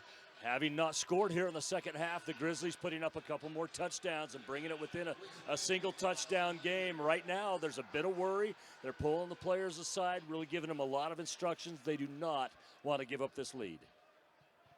Absolutely right. So, yeah, it's a ball game. I think Skyline wishes there was, a minute or two more on the clock, but that just makes it better for us. It does go 10 yards. Ball's loose. And Skyline has it.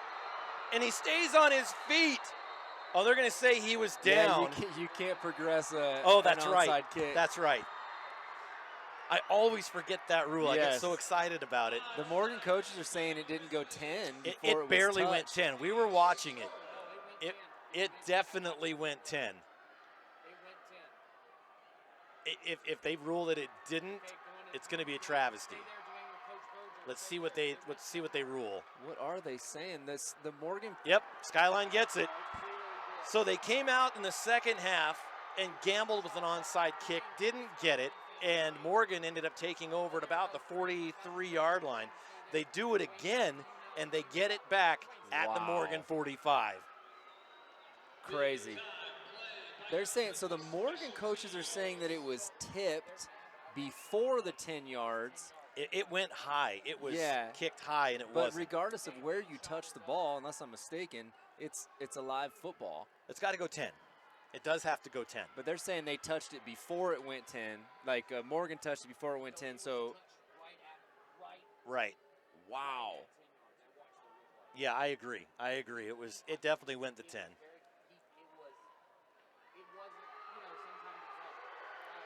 Well, they are. I mean, I get what Morgan is saying. If I was Morgan, I'd be booing too. Oh, definitely. Because it was so close. But this is the right call.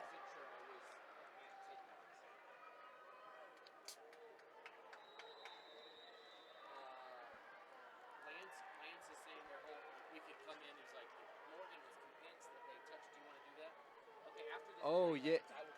All right, 1st and 10 for the Grizz. I agree.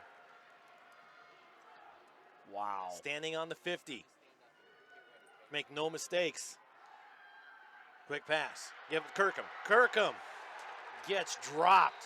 And we're going to get a block in the back here. And let's go ahead and go down to Lance on the sideline. Lance?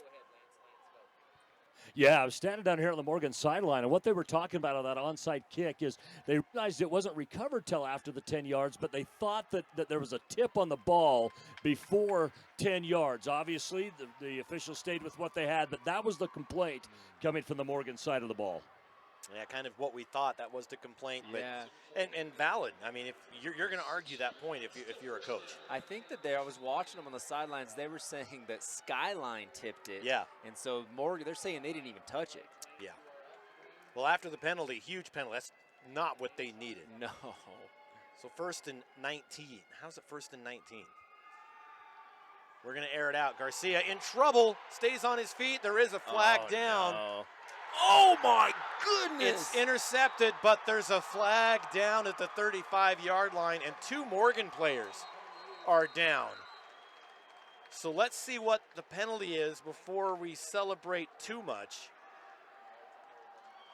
If that interception counts, that interception it does. That was amazing. Penalty was on Skyline. It's declined. Ball goes back to Morgan. Wow, a diving interception. He was parallel to the ground when he caught that. That was amazing. This is crazy. What a catch. Wow. So Skyline got it back at about 2:07. It's now a minute 54, and Morgan takes back over on offense. Oh, as a fan, Paul, you couldn't ask for anything better. Gosh, no, as a broadcaster, oh my we're a fan goodness. of the game. Even though we're Idaho guys, we're not rooting for anybody. Hopefully that's come across. Yeah. But we just love football. Oh, and man, this has been so fun. This has been so fun. Take a look at the teams on the field right now. Again, a timeout left for Skyline. 3 timeouts left for Morgan.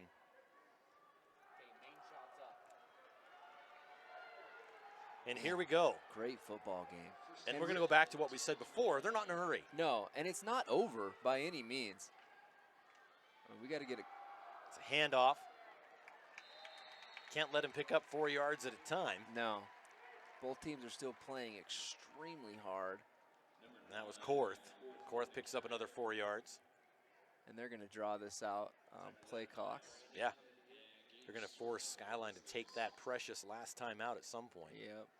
They're talking to the officials saying, can you give us a marker when there's 5 seconds left? We'll be ready to snap it.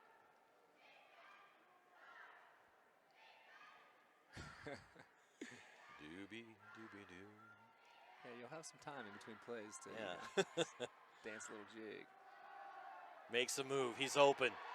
Breaks free for the first down. Another great run by Drew Korth. Drew's had himself a game today. He was actually looked like he was going to be tackled for a loss and behind the line of scrimmage, but another Skyline shook it player. off. Skyline player with a cramp. That's how they've been able to hold on to this timeout, really. It's true. Number 28, it looks like, is down. They've had 3 or 4 players get a cramp. Bennett Southwick. So they haven't had to take that timeout. Boy, you see Scott Berger coming out onto the field to talk to the officials.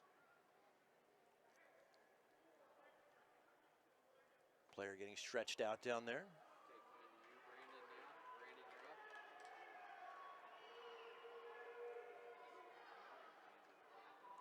Boy. Don't see that too terribly often. Yeah, we got him. Get Coach Berger, Dwayne, get the guy, Coach Berger.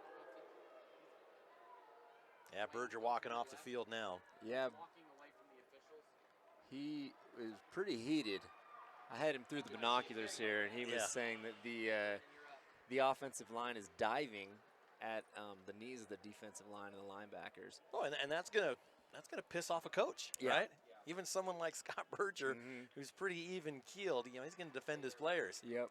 If that's what he sees is happening. If that's what he sees, yeah. And as a former head coach, that's just what you see every time your guys are, somebody's always coming to get your boys, and you got to protect them, even if it's happening or not. And so you see the officials talking to them. I'm sure that's what they're saying. Hey guys, this is what we heard. Yep. All right, so reset, first down, and 10 to go from the 37. Clock starts. 65 seconds to go in this one. And we're just gonna wait. Yep, we're gonna hurry up and wait on this one.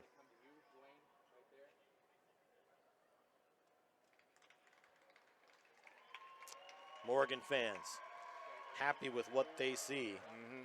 Getting excited. It's been a great football game. Morgan, the 2-hour drive back home will be a happy one. And they kneel down, so Morgan will go to 3-0.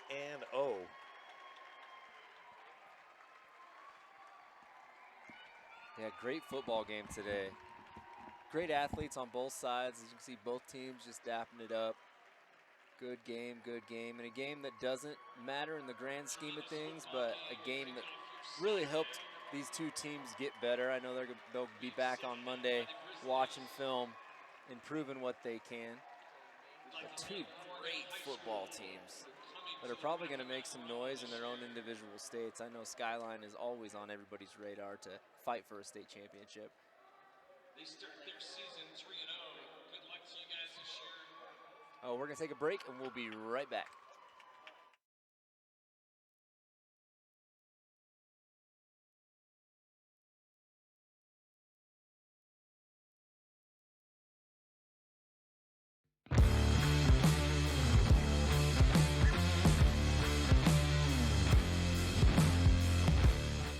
At Valleywide Cooperative, we're here when you need us. For 100 years, we have been here to help you with food, fuel, and good old-fashioned advice. And for us, serving is more than a job, it's a way of life, which is why we pour so much into the communities around us. We've employed hundreds of your neighbors. We take pride in that, and in giving back millions in sponsorships, grants, donations, and scholarships. It's our way of saying thanks. We're Valleywide, and yesterday, today, and tomorrow, we're here for you. This year, we do things differently in Idaho. Sometimes we go east to find west, where muddy trails meet huckleberry smiles. Stars shine electric, and the wind smells like destiny. Sure, our traffic jams are strange, and not all our steaks are ribeyes. But wherever we go, our eyes never leave the road. Belts strapped and dreams packed, no distractions, no phones, focused. From here to there, it's who we are.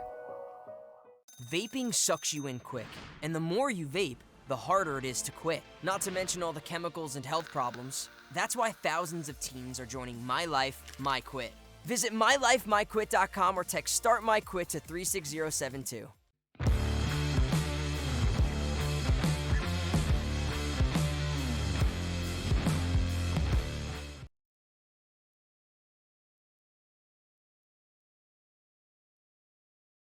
All right, welcome back. Again, your final score, 26-20 in an absolutely fantastic game to start off our quadruple header here on Saturday of the Rocky Mountain Rumble. As Skyline clawed their way back, they were down 26-6 at one point.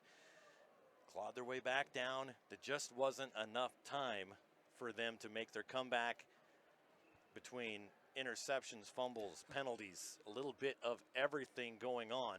But we've got our IdahoSports.com player of the game. And today's player of the game brought to you by the Idaho Office of Highway Safety, reminding you to always keep your head in the game, whether you're on the field or the road, be in the moment, and free from distractions. Who did we pick, Leif? Oh, well, surprise, surprise, Paul.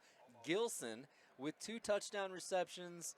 One was 61 yards, the other one was 10 yards. I bet he had well over 100 yards receiving, all over the place. We called his name. Ran the ball, yeah. So many times, and one of our favorite players. Yep, absolutely was. And down on the field, Lance has him on the field at the 50-yard line.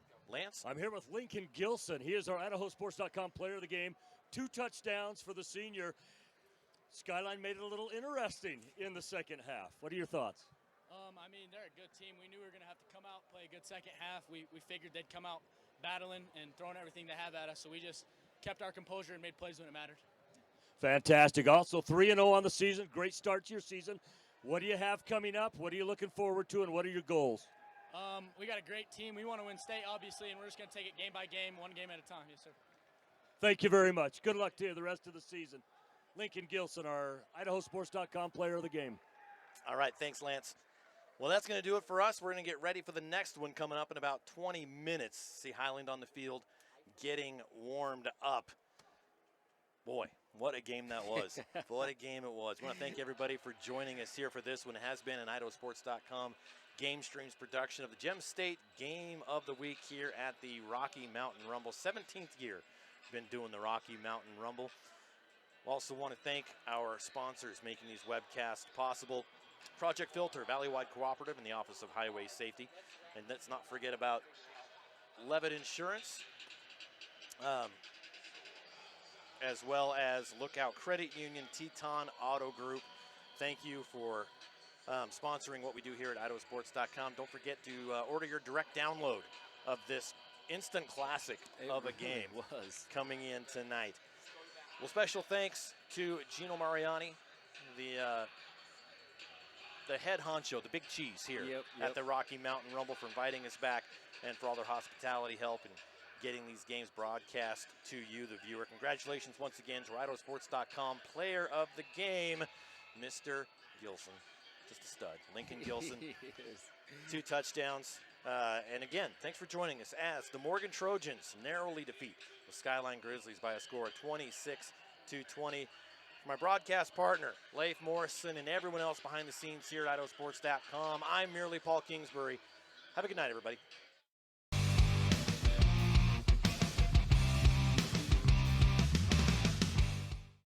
This has been a presentation of IdahoSports.com GameStreams. This broadcast is copyrighted to IdahoSports.com.